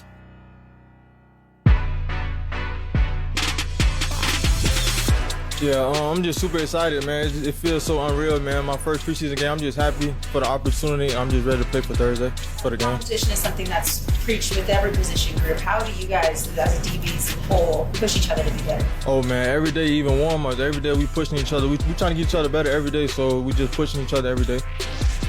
You're listening to Unnecessary Roughness with your boy Q. Brought to you by Meineke, doing car care right. There's the 5th round pick, Hezekiah Masses. He was at the podium earlier today following practice. You hear him talking about his first preseason game. He's excited for Thursday. And then you hear Brandy Flores' question about pushing, and those guys in that room pushing each other, and they all are pushing each other to get better. And that combination I've talked about before, McCoy and Masses, they both stepped to the podium earlier today. Those guys could definitely be corners of the future if everything works out right for the silver and black. It is Unnecessary Roughness here on RaiderNation Radio 920, and Brandy Flores does join us now here on the phone line. And Brandy, thanks so much for your time. I do appreciate you. You got to talk to Hezekiah Masses. I didn't. I was standing there talking to Jamad McCoy, but I know he doesn't say a whole lot, but what was kind of the body language? What was the feel that you got from the 5th round pick out of Cal? Well, I think I get this with a lot of rookies for the most part. A little bit of nervousness because it's probably their first time at a big podium. There wasn't a lot of media there, so I think that probably helped maybe ease his nerves a little bit. But, no, in all seriousness, I think he was just really excited and wanting to play, and he tried to answer every question the best he could. That's why I love talking to rookies because they are just so excited to talk to us. But, no, I mean, like you kind of just heard, I think that he's really big on just learning everything he can right now, and he feels really comfortable in this system, and he feels comfortable within his own group. Not saying that he's better than anybody, but he feels comfortable enough to ask the vets a lot of questions. He kind of harped on that a lot. Like Eric Stokes said that that's like his big brother, and he's really kind of taken him under his wing. And even when we're standing on the sidelines, we see the older vets in that room really hyping up and getting excited for every little play. And as soon as they come off the field, you and I both see them, okay, we got to talk about this and that. It's not necessarily their coaches doing that. It's the other players in the room. And that, I think, has helped along these rookies like Jermon, like Hezekiah, and Traden Stukes as well. And so I think that that's great because they're not treating them like they're, little kids. They're hyping them up to make those big plays because they can, because their talent level is like as you said, they can be really, really good for the Raiders in the future. Maybe not quite there just yet, but the talent is there, and it's just getting them to that point. And the more they push and push within that room, within every single position group, I would say, the more they continue to all push each other, the better it's going to be. And that seems to be the vibe with every single position group, and that is what you want to see. That's what you want to hear when you're the silver and the black. Okay, they're just rookies. No, they need to be at this standard, and you need to get there. And it seems that the players have bought into that concept, along with that we, not I team. I guess, I don't know if it's a slogan. I don't know what they're calling that, but that seems to be the theme of the Raiders, at least this season. It could change in the future. Yeah, no, it does. It seems like all the players, all the coaches, they all buy into that. It's all about we and not about I, and obviously that's how football is the ultimate team sport, so they have to have that approach. But from Masses and McCoy and Stukes, what have you seen from those guys just in general being out there each and every day at camp? Well, Q, you talk about it all the time, see ball, get ball. They have that instinct, and that is something that is extremely key. You always want to get, as a defensive player, you should always want to turn the ball over and give it back to your offense, and they have that. On top of that, they're pretty sticky on these receivers as well. We heard Trey Tucker and Jalen Naylor really hype up Zeke Mathis as well and the other DBs, and that, I think, is something that obviously the speed is there because they're keeping pace with these guys who have been in the league, so that's great. It's just getting used to the game pace and all that because they're going against the same guys, going against the same receivers, and they're learning their tendencies. So I think what's going to be really interesting is on Thursday when they play in their first preseason game, how they go up against other receivers, whether they're backups or whoever, just going up a different kind of receiver that they're not used to. We've obviously seen, I mean, we saw him, I believe it was Mathis today, but I've definitely seen him before be on par with Brock Bowers. Mind you, nobody can cover Brock Bowers. Right. And not just on this team, in the league. Right. Hardly anybody can cover Brock Bowers. And so that's when I judge when I see these young DBs going up against a guy like Brock Bowers. No knock or shade to Jalen Naylor or Trey Tucker, but Brock Bowers is such an elite receiver, and he's big like a wide receiver as well. And so for them to be able to keep pace with a guy like him who can challenge anybody in this league, the top DBs in this league, I think that's a good sign. Mind you, that I think there was a pass breakup once that we saw from Brock Bowers, from anybody in camp so far. We're on day 10. And so I think the more they develop, the more they learn, I think it's very promising. But what's interesting is, we asked Joe Woods, who is the DB's coach, fast game coordinator, and Rob Leonard, what do you see from them? And they're like, they're still learning. So I think from that, I didn't take that as much as like, a negative. These guys aren't living up to any sort of potential. I think they have so much farther that they can go, and the coaching staff sees that, and they want them to get to that level. But I think everybody understands that it's just not going to happen overnight. I think that's with anybody on this team. Nothing's going to happen overnight. But these small little steps that they're taking to get there, I think just even when the play's dead, the receiver catches the ball, they blow the whistle, play's over. No, they're still trying to punch the ball out. They're still trying to see if they can get the ball out of the receiver's hands. And just those little habits that they have is going to become natural. So then when they get into the game, it's immediately natural that they try to pop that ball out or take it away. And that's, I think, the more takeaways, the better, obviously, Q. Yeah, there's no doubt about that. They need as many takeaways as possible. Again, Brandy Flores is with us here, RaiderNation Radio 920 Unnecessary Roughness. We've been talking about today the running back room. You were there when I talked with Mike Washington Jr. We'll actually air that coming up at 4 o'clock. You've seen Ashton Jeanty. You've seen Mike. You've seen Dylan Lobby. What do you think about this running back room, especially now that they're trying to run behind this new zone blocking scheme for this team? What do you think about that 1-2 punch between, Jeanty and Washington and how that can help this team this year? I mean, if Ashton Jeanty, and I think that he will, if he can have a good season, just a regular good season, that he doesn't need to do anything extraordinary. I think he will. Mm-hmm. That is going to help out this offense immensely.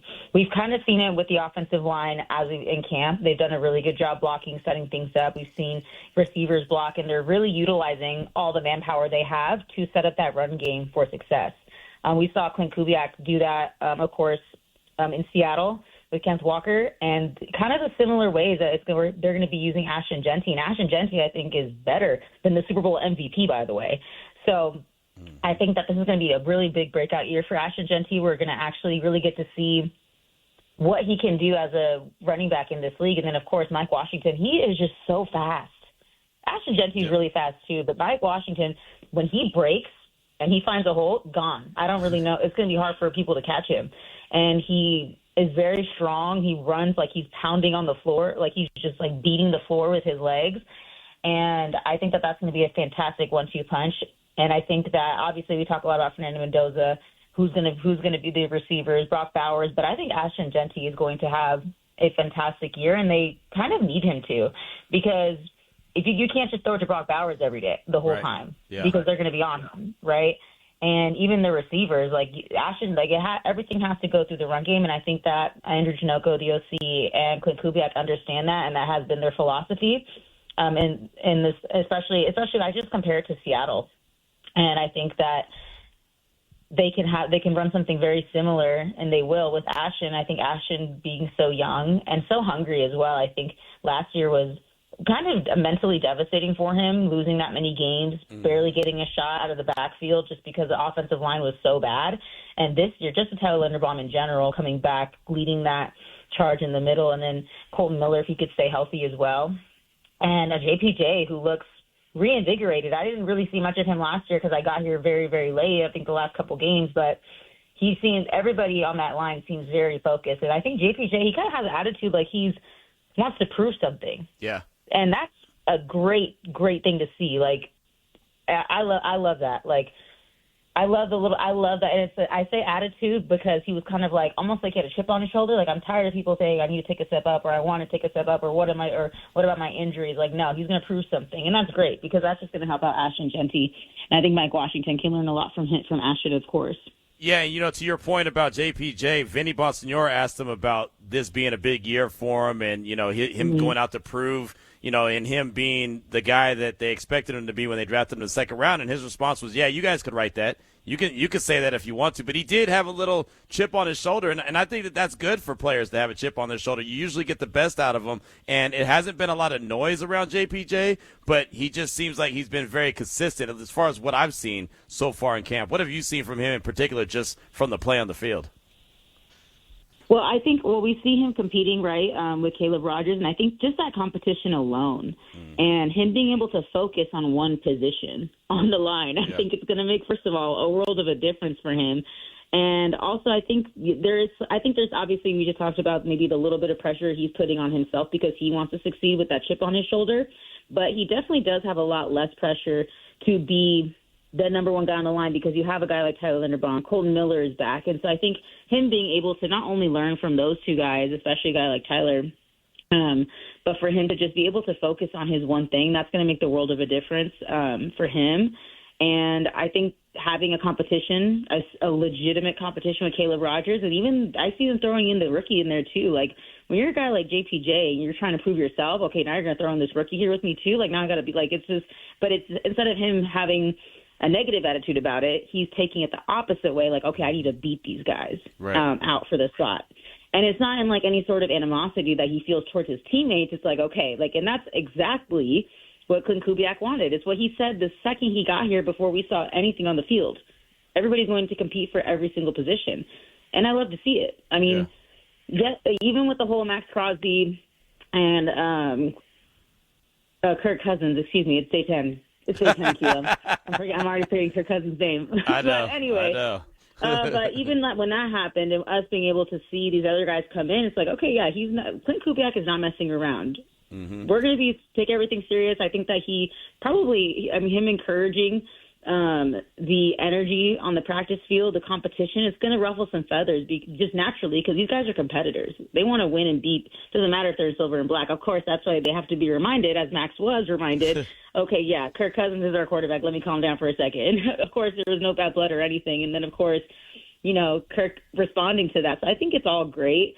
I think that the players are all responding well. I want to shout out a comment I saw. I don't know who said it, but every time anybody asks about these players, what is it about this culture? And they all say we, no, I and team. And they all kind of say the same thing. And it's almost the exact same thing, which means, one, great, the message is getting through from Clint Kubiak. But then, two, somebody commented, wow, are these guys brainwashed? Are they okay? Like, yes, they are, because they don't want to be the worst team in the league again like they were just a year ago. Right. No, you're right about that. It is definitely an all-team effort, and no matter who I ask that question to or who's asked that question or who's talking about it, they all respond the same way, that it's all about we. Even when we talked to Luke Steckel today, the tight end coach, and he commented on how it's all about the team effort and that tight end room, and obviously that's one of the most talented tight end rooms in the league with Brock Bowers, Big Mike, and even Ian Thomas is a wily veteran who's a really good blocker as well. Again, Brandy Flores is with us here on RaiderNation Radio 920. Well, we'll close out with this. Great stuff as always. This is your first training camp covering the Raiders, but you've been at other NFL training camps, so you've seen how they've operated. What have you thought about the way that Clint Kubiak has operated this training camp through 10 practices so far?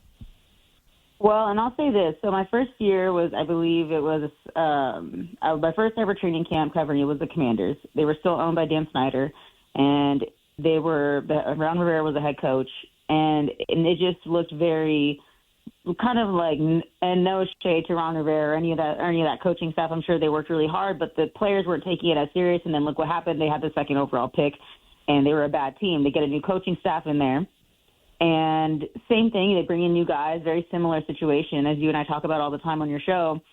And, they're trying to change the culture, but of course you have the veterans coming back. But the difference is that there were some veterans on that team who were not really about buying in on a whole new culture shift, which sounds crazy because you think, well, these guys want to win. Why would you want to be anything similar? But sometimes when you do things a certain way for a long time and you're with an organization for a while, you think, okay, well, why do I need to be treated different? Or who are all these new guys coming in telling me how to do this and that, whatever, right? Mm-hmm. And that was kind of the attitude. So there wasn't there wasn't like a major buy-in at first. And I think that inhibited a lot of guys because they ended up leaving the team. But with what has happened here with the Raiders, I have not seen that in the slightest. Clint Kubiak came in, was extremely strict in how he operates, straight ball, all ball. We're not going to mess around. We're going to be serious. We're going to be competitive. Every single player, I think, has bought in. I think I can say that with confidence. Mm-hmm. And that is a testament to Coach Kubiak, his coaching staff, which, by the way, his coaching staff is a mix of not just his guys. He has people who are here with the organization, like the tight ends coach you spoke with today, like defensive coordinator Robbie Leonard. They've been here, but they are not even stuck in their ways of how they want to operate. Of course, in their coaching styles, that's completely different, but I'm saying in terms of how we're going to operate as a team. What are our standards?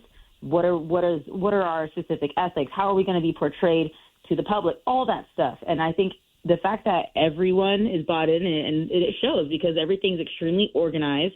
Everything is so meticulous down to the smallest detail, to the way that they play certain music at practice and crowd noise and all that stuff. It's very, very meticulous in detail, and it only operates that way because everybody in the organization, from the training guys to the training staff, to the equipment managers, to the head coach, GM, everybody, they're all on the same page. And that's a testament to Clint Kubiak. And, of course, his relationship as well with the GM and even Mark Davis, who's there every day as well. I'm sure Mark Davis wants to see and get the Raiders back to the greatness that he saw, when he was a kid. So I think that that's just a testament to the complete buy-in and bringing in all. It's pretty, it's pretty shocking that you get all these different people who are here from different places, from everywhere, different walks of life. The entire coaching staff, like the ages range wildly and experiences range wildly, but it somehow all works. It does. So it does far, work. Right? So far. Right. No, seriously. I mean, it does. And it's incredible that they're all literally on the same page. And I know they're supposed to be because it's a new staff and they want to put their best foot forward. But I truly do believe that they are all going in the same direction. And obviously staying on that same course is obviously the next challenge. And that's when adversity will hit during the regular season. But we'll see a scrimmage tomorrow. We'll see the first preseason game coming up on Thursday. Well, great stuff as always. What are you working on besides everything that we should be on the lookout for? Or I know you'll be at Allegiant tomorrow. Yes, we'll be at Allegiant tomorrow. Well, the press conference is happening tomorrow with head coach Clint Kubiak, and a couple players we don't know yet. That's going to happen around 1:30, so we'll make sure we'll have that for your show Q that goes on at 2. There you go. And then, of course, just keep tapped in with us, RaiderNation Radio. I'm going to keep making Q and Vinny do their mini podcasts on YouTube. So make sure if you don't follow anything else, just make sure you check in on our YouTube page. All of our stuff is going to be on there. RaiderNation Radio 920. You could even listen to all of the shows that air Monday through Friday on our YouTube channel as well. So it's kind of like a one-stop shop. So be sure and check out our YouTube channel, RaiderNation Radio 920 AM. But you'll see me popping up. I'll also be doing my recaps daily for the quick bites for those folks who like that. And, I'll keep making Q walk his 120 yards. Yeah, You cannot do that. The fans are mad. I know. You stop. It was one time I didn't do it. And then everyone got up in arms. But that's because me and Vinny did a podcast. So, there you go. Mm-hmm. So we're putting it work. We got to do both now. It's unfortunate, but we got to do it all. It's all good. Hey, if the people want it, we'll give it to them. No doubt about it. As long as you're out there recording and making sure we hold it down, we'll take care of it. So great job as always. Absolutely. Great job with everything that you're doing. And like I said, we'll see you tomorrow out there at Allegiant. All right, see you tomorrow. Thanks, Q. All right, thank you. Brandy Flores right there. Great teammate here on the Las Vegas Sports Network, on Twitter @_Brandy, and that's Brandy with a Y, Flores. So definitely want to tune into what she's got going on. And just like I have my 100 yards of walking or 120-yard walk, she also does a nice little recap following practice and has some video from practice in it as well. Does a really good job. Our YouTube page is really looking good. And the videos that me and Vinny do, we did one on Saturday, as a matter of fact, after practice, about 12 minutes long, 12, 13 minutes, just what we saw, what we were seeing, especially on Saturday when it came to, Kirk Cousins and Max Crosby not participating in practice, at least during the team drills. So I thought that was really good stuff, and clearly a lot of people enjoyed it as well. So many thanks to Brandy for her efforts, and shout out to my guy Vinny as well. You can hear him on the morning tailgate, 7 a.m. to 10 a.m.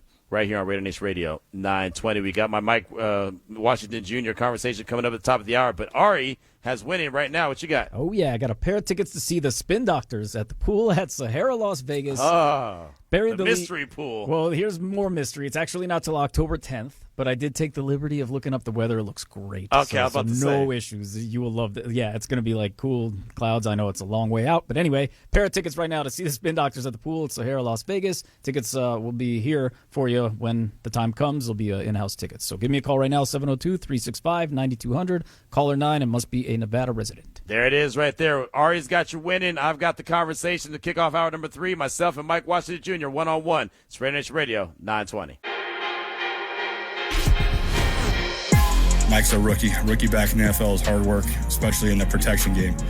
So we're giving him a ton of reps there and just keep him growing. It's a competition with Mike, with Lob. We have a lot of good backs here, and those guys also know they're always competing with the rest of the NFL's roster. It's not just our room. So just got to keep giving them reps and see who we can count on. It's Unnecessary Roughness.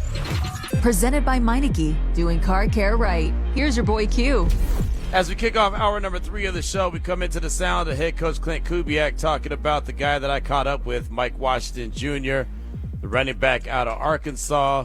He's been, as far as I'm concerned, as advertised, 4th-round pick out of Arkansas. I think earlier in the show I said 6th-round pick. Must have been thinking about Malik Benson because he's been turning heads. But, yeah, Mike Washington Jr., he's been doing his thing. And I've been pretty impressed from what we've seen. But what you heard Clint Kubiak mention, pass pro, that's going to be a big deal. That's something that Ashton has to continue to grow at. That's something that Mike Washington's got to grow at. That's something that every running back who's in there is going to have to work their tail off to make sure that they're able to pass pro as well. They're the last line of defense before you get to the quarterback. So, those really good running backs that are able to do that, stick their head in there and make things happen.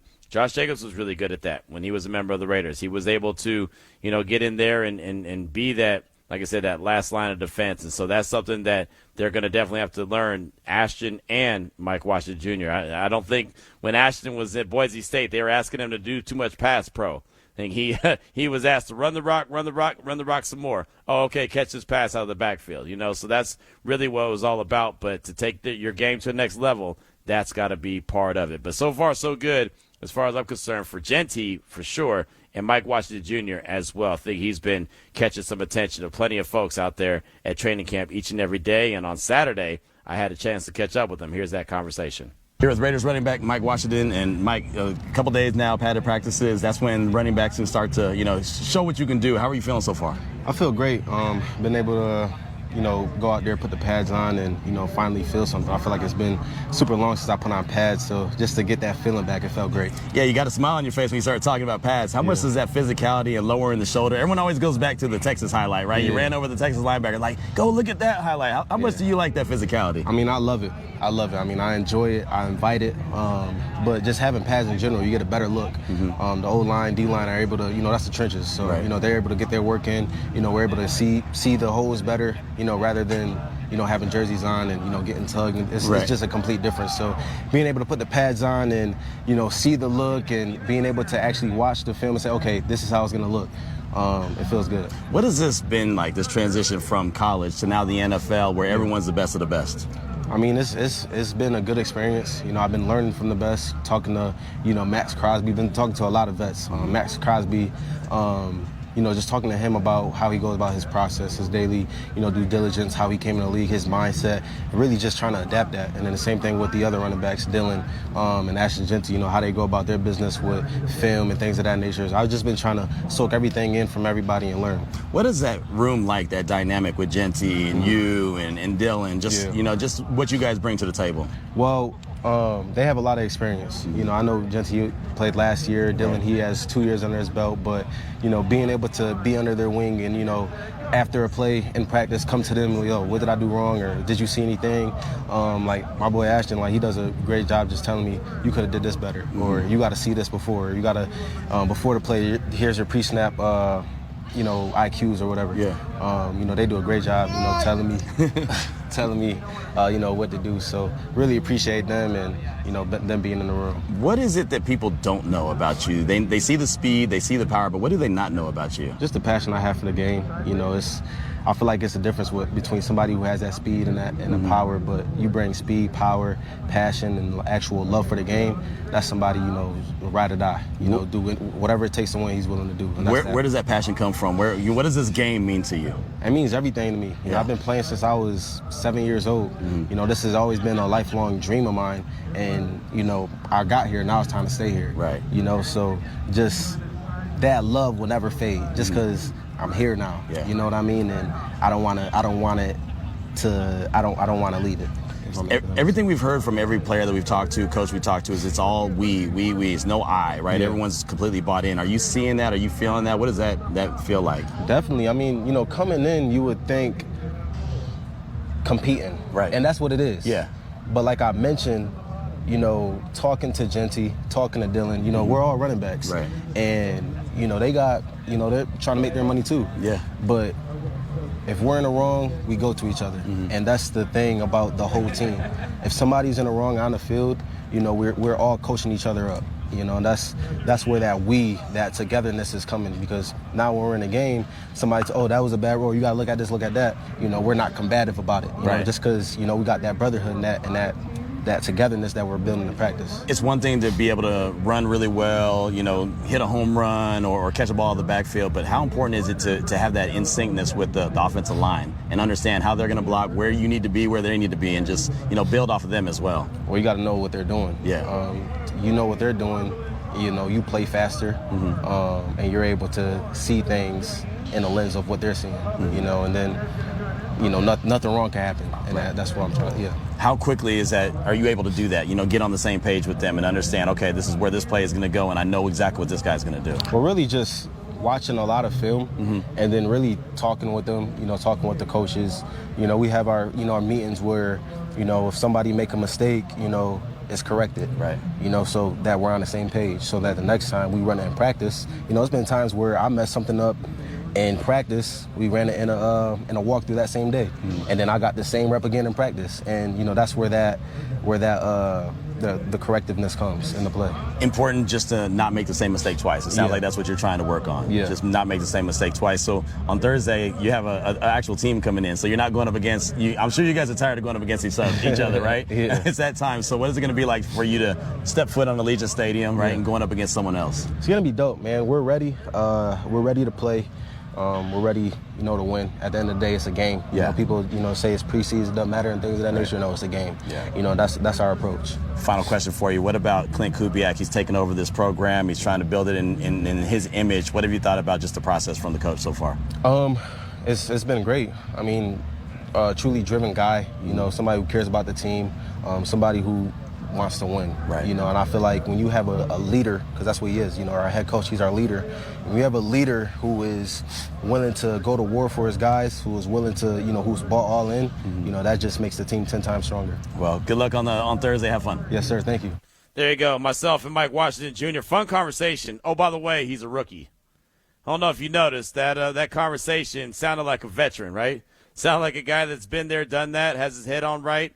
Again, going back to character, going back to football mattering, going back to accountability, going back to being the best teammate. That's everything that you just heard in that 5 or 6 minutes from Mike Washington Jr. Again, the makeup of the players that the Raiders have brought in and the way that all these dudes absolutely care is incredible. It really is. And look, he's a guy who's trying to make a roster. Look, he's a 4th-round pick like Max Crosby was a 4th-round pick. And Max was doing everything he could to make sure he made the roster. Mike Washington is doing the same thing. But, man, he just sounds, they say wise beyond your years. It just sounds like that's exactly what he is. And a guy who understands the why, right? I always ask whenever I ask a question, whenever I throw a topic out there, I always say I always want to know the why, right? The why is what really is going to matter at the end of the day. Why you're doing things a certain way. Why coaches, doing drills like this. Why does coach expect this from you? I mean, it's just something that I hear from all these players and all these coaches that we get a chance to catch up with. And Mike Washington Jr. was a real fun conversation. I was looking forward to airing that one. That was a fun conversation I had on Saturday with him. Caught up with DCam Richardson today after practice. You'll hear that coming up tomorrow's show. He's not as talkative as Mike Washington Jr. is, I'll tell you that. But that's fine. He's a guy that I have to give a lot of credit to, and I even asked him, are you playing with more confidence right now than you ever have? Because it seems like it. Right? DCam is a guy that I know I've had doubts. I don't know. Hey, man, I don't really know what this guy's role is on the team. I thought last year with Pete Carroll, it would have fit exactly the mold of a Pete Carroll cornerback. But for some reason, it just didn't seem to work. And, again, it's only 10 practices in, and it's against your own opponents, against your own, players. But DCam looks like he gets it. He was smiling during our conversation. He was laughing during our conversation. He seems like something is clicking. Now, he's still got to go and put the work in. He's still got to go out there and make it happen and prove his worth. But, to be in the place that he's at right now looks like it's a positive. Whatever the coaches are saying to him, whatever his teammates are saying to him, it has at least a positive, it's a positive result.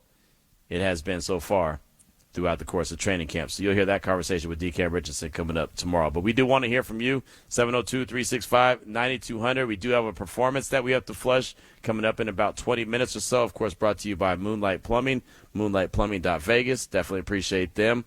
But we want to hear from you. Realistic expectations for the running back room. Where do you think the 1-2 punch of Jeanty and Washington can rank this season? We've already heard from Ashton Jeanty when he caught up with Ian Rappaport and Michael Robinson. You just heard from Mike Washington Jr. when I caught up with him on Saturday. So it all ties together, the running back conversation. So let us know your thoughts at 702-365-9200. Got this text, this lengthy text from Grumpy Ass Mexican. Hey, Q and Ari, just listened to like 5 minutes of the show while I got from one meeting to another. I think you're asking about the running backs and how productive they'll be. Man, all I want is when Jeanty sits down for a breather, his backup keeps the same pace, same mentality. That there's no fall off like last year. Remember when we lost Jacobs and everyone was like, don't worry, Zeus will be fine. He shined in practice last season. He had some good runs last season. He did good during camp, and look what happened. If Jeanty can do just what he did last year and a rookie can come in and do half of this production, we're going to be all right. Thanks for your time. I'll check you out on the podcast later. Back to my meeting. That's from Grumpy Ass Mexican. And, yeah, that's what you don't want. You don't want there to be a significant drop-off. And I don't think that there will be. I think what Ashton Jeanty and Mike Washington Jr. are going to be able to do as a 1-2 punch, you have good and good. Right? You have two really good running backs that are going to be able to keep the offense operating and operating at a high level as long as they're out there and they're healthy. And of course, you got to have the cooperation of the offensive line as well. But I don't expect there to be any kind of drop off. I remember talking to Ashton at the Silver and Black Gala that was months ago now, and he said he was personally excited about the running back room because of the addition of Mike and how he sees him operating and thinks what they can do as a 1-2 punch. And again, especially if you don't have the big-time playmakers when it comes to the wide receivers. You have the big-time playmaker in Brock Bowers, but if you don't have a ton of playmakers in the wide receiver room, those running backs could end up getting even more work, putting more work in. And as long as they're able to go out there and, like you said, maintain the same level of play, not have any drop-off, and that's what we were thinking too, right? When the Raiders lost Josh Jacobs, like, man, this is Zamir White's opportunity. He did well in that Kansas City game. really sealed the deal for the Raiders in that Chiefs game on Christmas, right, when he had that long run to win the game back in, 2024? But after that, he never was able to really get going. And I was a Zamir White guy. Like, I had really good conversations with him, really appreciated his approach and what he was trying to do. It never really translated. Unfortunately for him, I actually saw today that he worked out for the 49ers, so he's still a guy that's out there looking for a job. So, I mean, that's how the NFL is, man. I mean, 1 minute you're on a team, 1 minute you're in the league, next minute you're at home on August 10th looking for a job. And that's what Zamir White is doing right now. Clearly, the Raiders' running back room has been upgraded to what you have. And then, look, there's still a competition between Roman Hemby and Dylan Lobby. I do think, and I had someone hit me up earlier today, sent me a message on Twitter. It was like, hey, what do you see from Hemby? Haven't heard a lot about him. I think he's competing. I think he's competing for, a special team spot. I really thought, to begin with, when they signed Roman Hemby out of Indiana as an undrafted free agent, I thought, okay, it's going to be a three-headed monster in between Jeanty, Washington, and Hemby. It seems like they're giving a lot of reps to Lobby right now, with the third team. So maybe he gets a few snaps offensively. But it really, to me, it's a two-headed monster, and everyone else is kind of a special teams guy, as far as I'm concerned. Now, maybe Hemby will show up during one of these games and really show out. Maybe Lobby will show up and show out during one of these games and solidify their role on this team. But at the very end of the day, at the very least, I think they definitely both could contribute on special teams. It all depends on what the Raiders want to carry on their roster and what they don't want to carry on their roster. If Hemby makes it to like the practice squad, I can see him getting snatched up if a team needs a running back, because he's definitely capable of toting that rock. We've seen him, carry the ball and look pretty good at times in practice. 702-365-9200. We'll see. We got this one from Sir Whiskey Ray. It's always great to hear from him. What's up, gentlemen? Greetings from Reno. Hey, Q, I have to say that your interview with Mike Washington, I'm impressed, and he sounded like he belongs in the NFL. Love this kid's attitude. Just wanted to chime in. Thanks as always, gentlemen. Appreciate it. Cheers, Sir Whiskey Ray. P.S. It's hella hot here in Reno. It's getting ready for Vegas. LOL. That's Sir Whiskey Ray. Appreciate that. And, yeah, that's kind of echoes what I was saying about Mike Washington Jr. Just he sounds very mature to be a rookie in the National Football League. James hit us up. What is the word of the day, please, Ari? So James wants to know the word of the day to win the summer of fun, the trip to Hawaii, or the $3,000. Of course, that's brought to you by Terrible. So what is the word of the day? He said, please, it is boat. B-O-A-T, boat. All right, that's simple. Get on the boat. Go to Hawaii, get on the boat. Simple as that. I like it. I like it. Hardcore Raider chimed in on the text line talking about Brandy Flores. She's good, bro. Great addition to the RaiderNation Radio 920 AM team. Make sure you tell her I said great job. Yeah, definitely will. I definitely think she's a huge asset on our team. She's been a huge asset ever since she joined, and so yeah, we're just trying to continue to get better and better each and every day, and especially get better with teammates that want to work. Right? Don't have to push her or motivate her to go to work. Right? She's ready to get in the trenches and do all the hard work all the time. So we definitely do appreciate that, and I'll definitely pass that message along as well. What was really cool was on Saturday there were some fans out at the stadium, or at the practice facility, I should say. And so we're lined up on the field, and the fans are behind us. And a lot of times we try to stay out of the way so the fans could see. Sometimes it's just the inevitable. We end up getting in front of them on accident, or just that's where the ball happens to be, and so we're there for a little bit.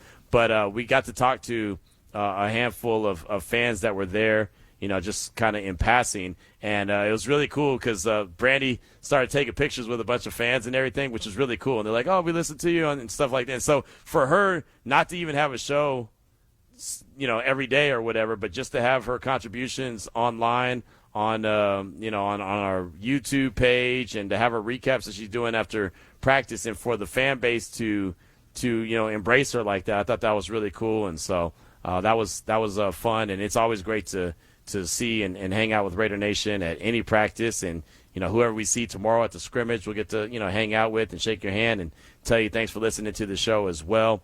We're looking forward to that. This show will come to you live from Allegiant Stadium tomorrow from 2 to 5, and then, of course, the practice starts at 6 p.m. Raiders.com. If you haven't got your ticket yet, it's only $5. So you can definitely do that. Get into Allegiant Stadium for $5 for their scrimmage. And, it's not going to be, a complete game, but these guys will, they'll be out there. They'll be dressed. It'll be like a dress rehearsal, knowing that they have their game coming up on Thursday, the first preseason game. But, yeah, if you have an opportunity, go out there, check out the scrimmage. It's fun to be at Allegiant Stadium. And like I said, if the ticket's only $5 and you're sitting wherever you want to sit, you can't really go wrong with that. So hopefully we see as many people out there as possible coming up at Allegiant Stadium.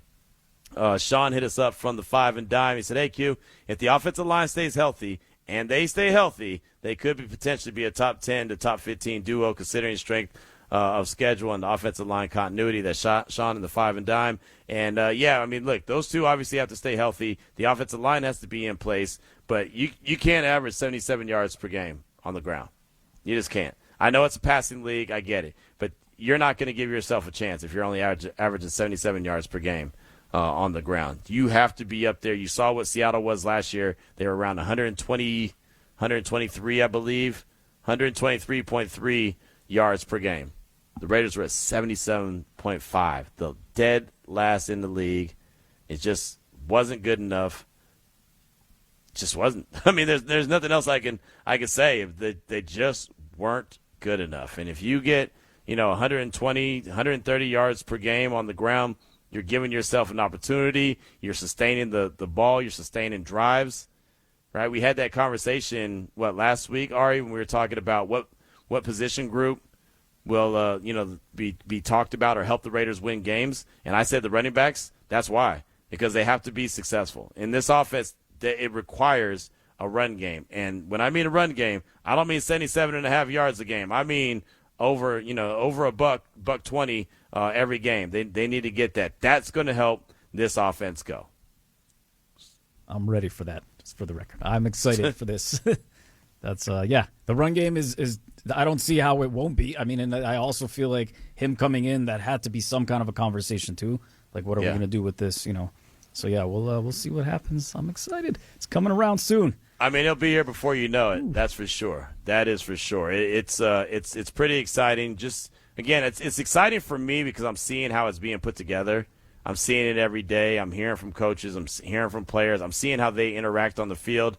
Lincoln Kennedy, who will join the show tomorrow at 3:00, he was out there today. He'll be here in town all week long, and he always wants to see the buy-in. He always wants to see the buy-in from the players. What does the body language look like? And I asked him today when in passing, are you seeing the buy-in that you're looking for? And he said, well, it's only day one for me here, so I don't want to answer that just yet. But, that's what I'm looking for. And I know that. That's exactly why I asked. That's one of his big things that he's always looking forward to. So I know he won't have an answer for that tomorrow, but he'll be able to explain what he means. Body language, how do these guys react to the coaches? Obviously he's paying attention to the offensive line. I saw him go up to Colton Miller and DJ Glaze and have a few words with them earlier today, and that's always cool. One, it's great to see the guys that are playing have the respect for the ones that have been there, done that before them, but also it's great to see a guy like Lincoln be able to go and give that knowledge and, drop a few gems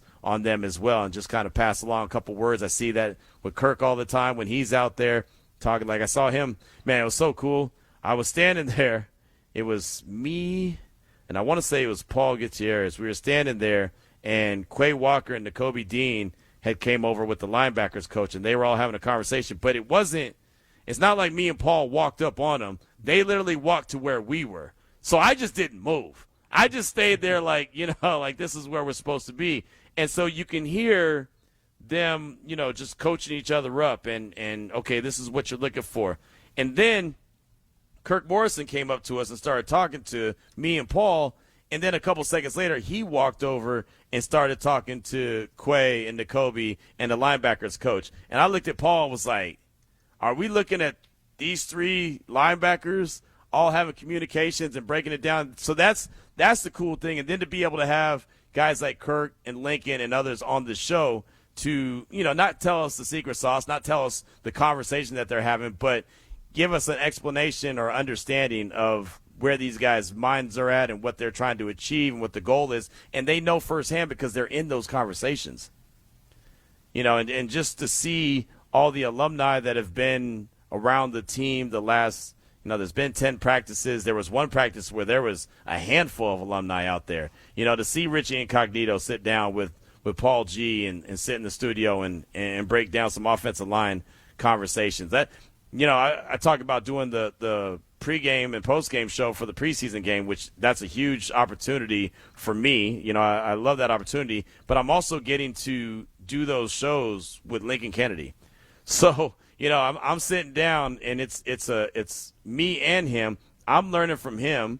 He's, been there, done that, obviously, in the trenches. He's been there, done that on the highest level. So the nuggets I get to pick up from him, then all of a sudden I'm learning, and I'm able to come back to this show and drop some nuggets as well. And even when I did the show, the pregame show with Richie Incognito and Donald Penn, hell, I've done a lot of pregame shows now with, multiple alumni.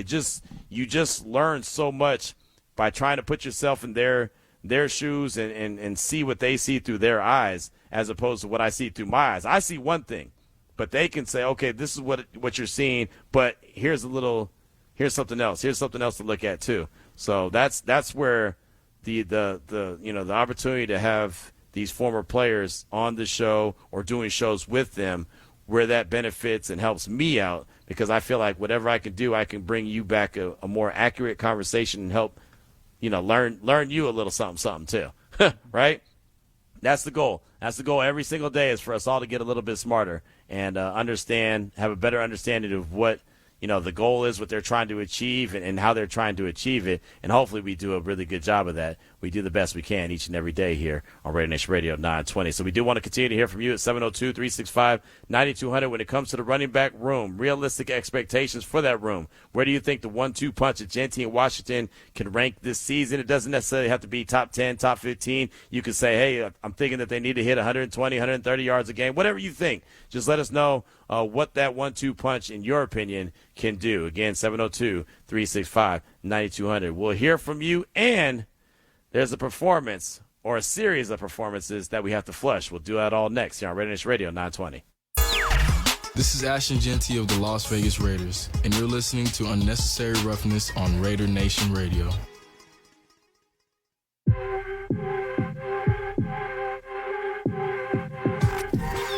It's time to flush it. Brought to you by Moonlight Plumbing. MoonlightPlumbing.Vegas. Make sure you check them out. You can always give them a call, 702-355-3938. Again, MoonlightPlumbing.Vegas. It is Unnecessary Roughness here on RaiderNation Radio 920. We'll get back to your calls and texts.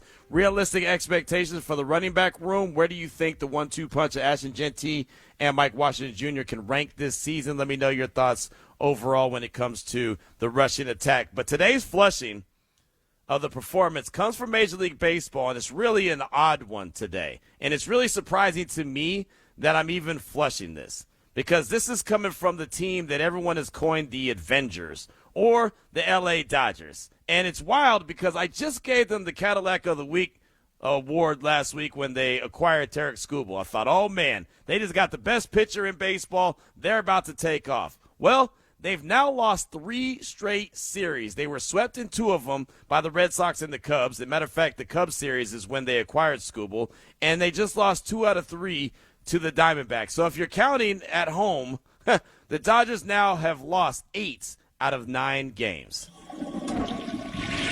And it's wild because the Diamondbacks, Eduardo Rodriguez, I got to give him a lot of credit. He struck out 9 in 7 strong innings. The Diamondbacks clinched their first season series victory over the Dodgers since 2018 with that 4-2 victory on Sunday. Since 2018, you look at the calendar, it's 2026. That's the first time that the season series has been won by the Diamondbacks over the Dodgers. Now, the Dodgers did snap a 7-game losing streak with a 2-1 victory over Arizona in 10 innings, but it took them extras to get it done on Saturday.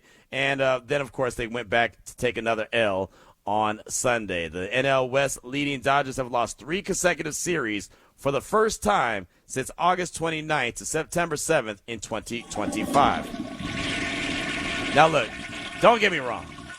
Don't get me wrong. the Dodgers are going to be all right, right? They're 70-48. They're still number one in the NL West by 7.5 games. They'll snap out of the issues and the struggles that have been ailing them sooner rather than later, and it really easily could start tonight as Tarek Skubal is actually making his home debut for L.A. That game is at 7 p.m. this evening. But here's ESPN's Buster Olney on what has been the Dodgers' struggles, their issues. Yeah, Peter, they have some issues they have to settle. Number one, they have to get their catching back in order. Will Smith, of course, the World Series home run from last year, has been out since June 5th. He's got a neck issue. The Dodgers are hoping that he'll be okay by the time we get into late September, postseason. They got to get him back, Dalton Rushing back. Number two, they have to fix their closer, Edwin Diaz, who's led 25 base runners in 10 innings. He blew a save on Friday and Saturday. He's coming back from elbow surgery. He's got to improve. And number three, Kyle Tucker, who, of course, was the big signing of the offseason, the highest paid player in baseball based on his salary. He has had a tough year for them. I would say, the last 15 games, some hopeful signs. He has an OPS over 1,000 with 4 home runs, so he could be getting his swing together. And we know the Dodgers. They slow play so many of their injuries. They take their time to fix situations. The big question is, will they be all whole by the time we get to October? So there's Buster Olney from ESPN just talking about the Dodgers struggle. And again, 70-48, right? They're not the A's. They're not struggling like that. In the A's, by the way, they did win a series, which I was shocked over the Red Sox after losing as many series as they did. So the Dodgers are going to be fine. But, man, it's funny that they go and they acquire the best pitcher in baseball. Everyone's complaining, yelling and screaming, pulling their hair out. They're ruining baseball. They're the Avengers. They're doing this and that. They're cheating. They're, not cheating, but that's how it was basically looked at after they acquired him.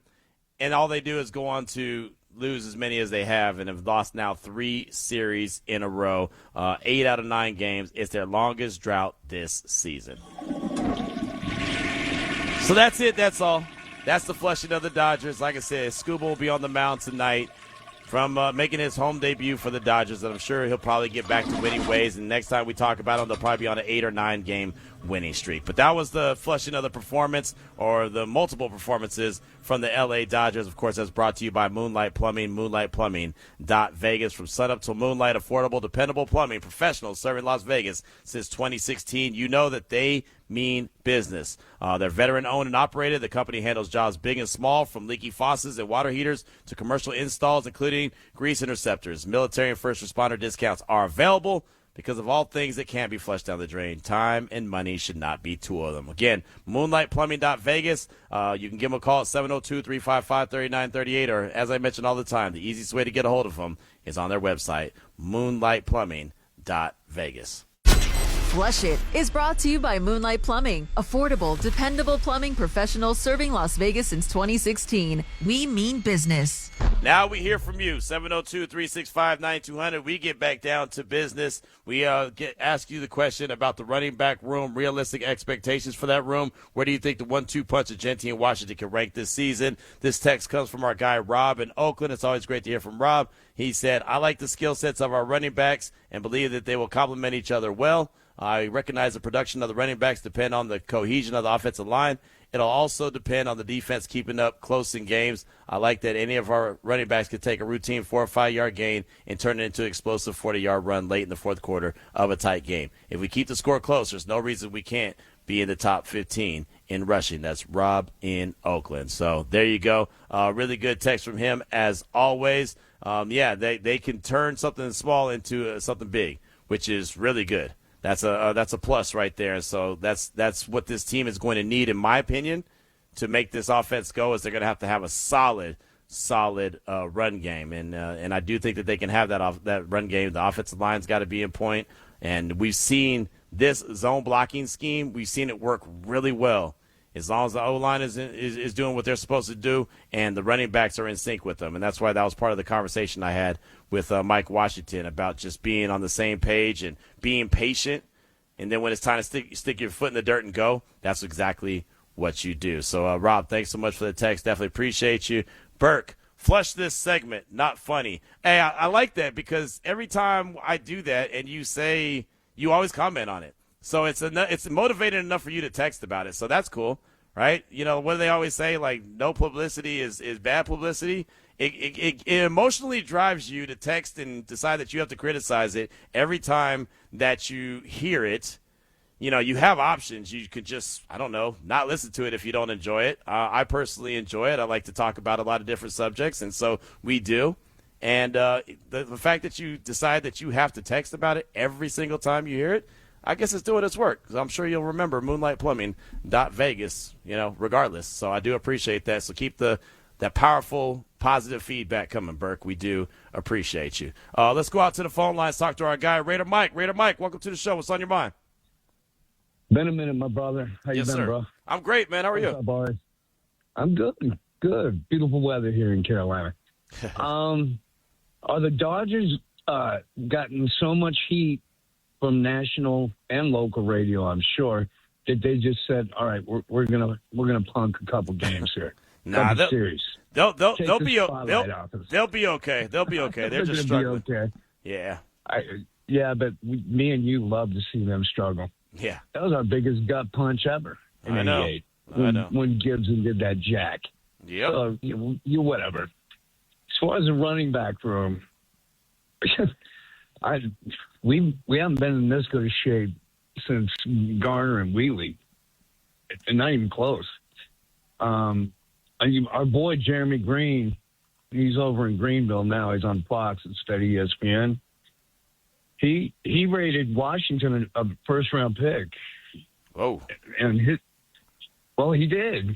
I mean, he's a draft geek, dude. No, I know. You know him. I know. He studies it like college SATs, whatever you want to call it. So, anyway, and this offensive line, we've just been collecting all these high picks. And now we got, I think his nickname's Rico. Oh yeah, Rick Dennison. I call him Rick Dennison, Coach Dennison. I don't know him like that to where I can give him by his nickname, but I know that's what people say. Well, anyway, he's got rings. He's got a lot of rings. He knows how to coach that line, and there's so much talent on that line right now. And Colton's finally, he's healed. You've seen him in camp. He looks healed, right? Mm-hmm. Good to go. Linderbaum looks like a monster, right? Yes, he does. JPJ is going to be a monster because not all that BS was going on in the back.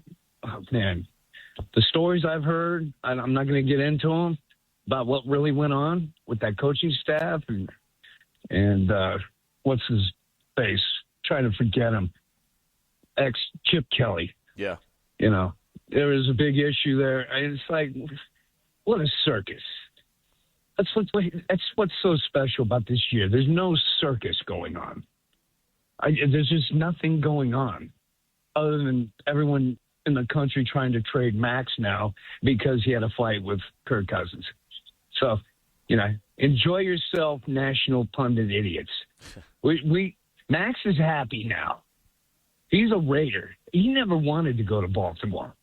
And once he got there and he saw all of what SpyTech did, he's like, whoa, look at this. I got a back seven now. And I got Kwity Paye over there.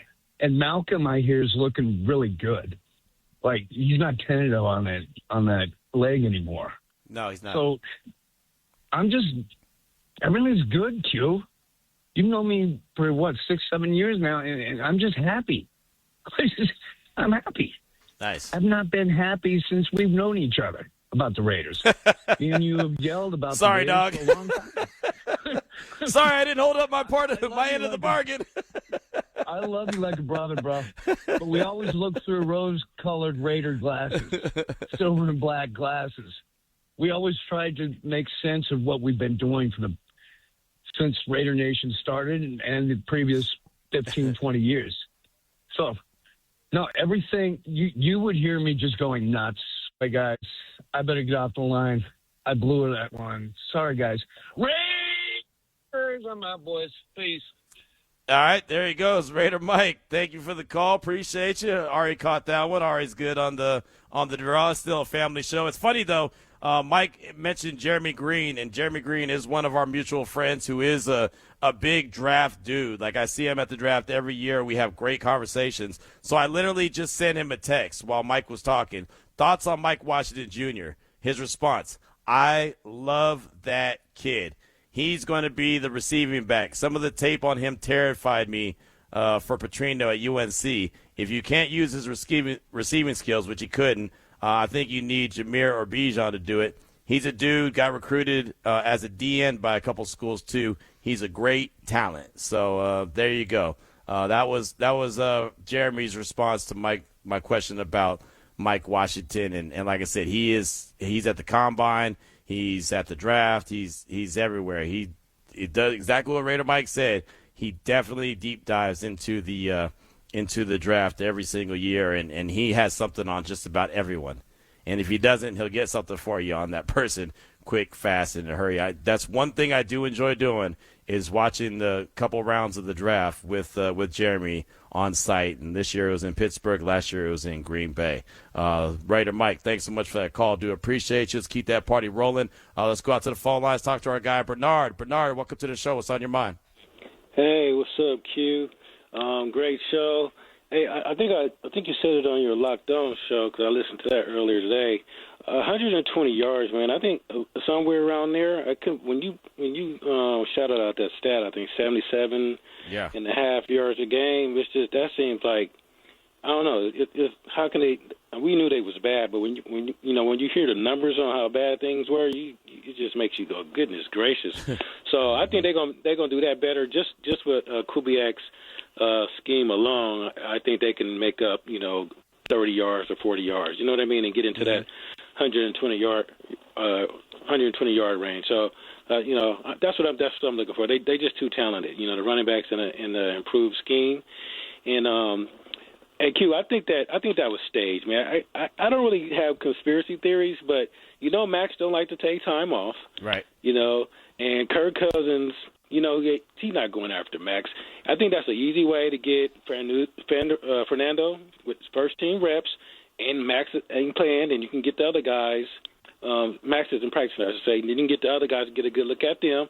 And then, if you tell him to sit down, he's going to be mad. But if you say, you sit down because of, disciplinary reasons, he ain't going to argue with that. And then it's your two leaders, so people are going to be like, oh, man, if they sitting them down, I bet not mess it up. So I think it's a conspiracy theory. And then one more thing, Q, all the good teams, right, they always find diamonds in the rough.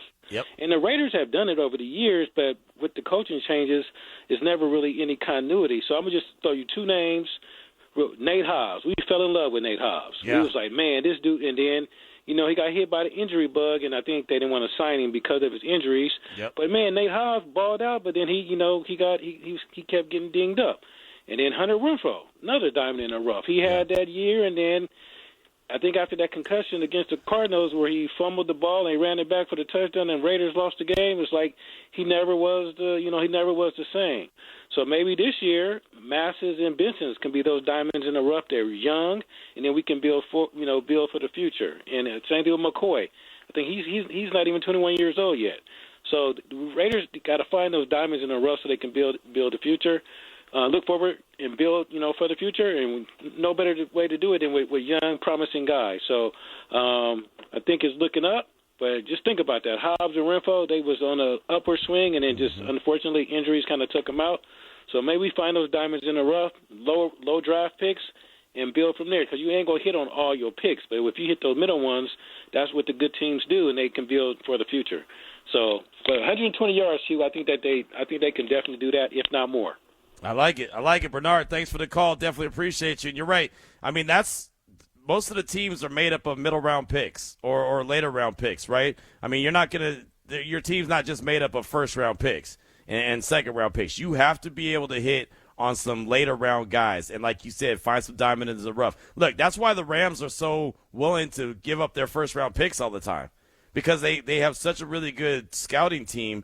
And especially with what they're looking for, they always hit on those later round picks or they get undrafted free agents.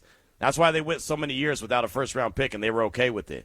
You have to do that. And the Raiders have done that. They just, like you said, with the changeover at the coaches, it always seems to be something, right? Some reason, like for me, Hunter Renfrow was never a Josh McDaniels guy. You know, I just don't think that Josh McDaniels appreciated Hunter Renfrow like he should have, right? I just think that Hunter Renfrow, especially what we've seen from those New England offenses, could have been such a great slot receiver for Josh McDaniels. But for some reason, he just never – they never looked like they were on the same page. And then, like you said, that concussion against the Cardinals, that was, week 2 when they were up by 20 at halftime, and then they ended up losing that game on that fumble, and they took it back to the house, and that was how the game ended. He never was the same after that, and really his career was never the same.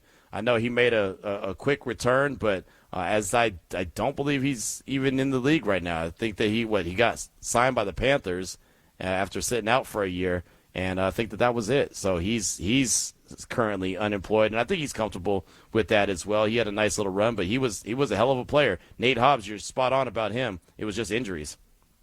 Injuries is what kept him off the field, and that's when he signed that free agent deal in Green Bay.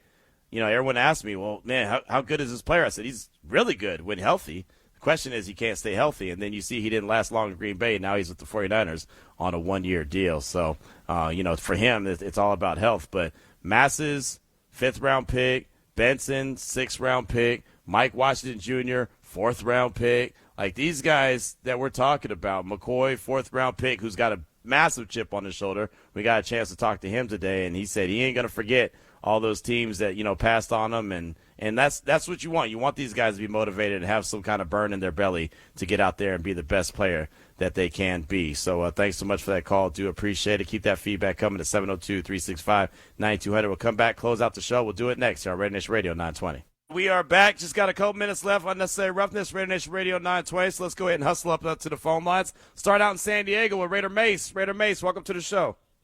What up, Q? Hey, real quick, brother. Hey, man, I've been listening to you for years, man, so it's a pleasure to finally get on with you, man. What's happening? Chilling, man, chilling. I'm glad you got in, man. I'm glad you called in. Appreciate it. Yeah. I'm a big fan, man. I'm trying to make it as quick as possible.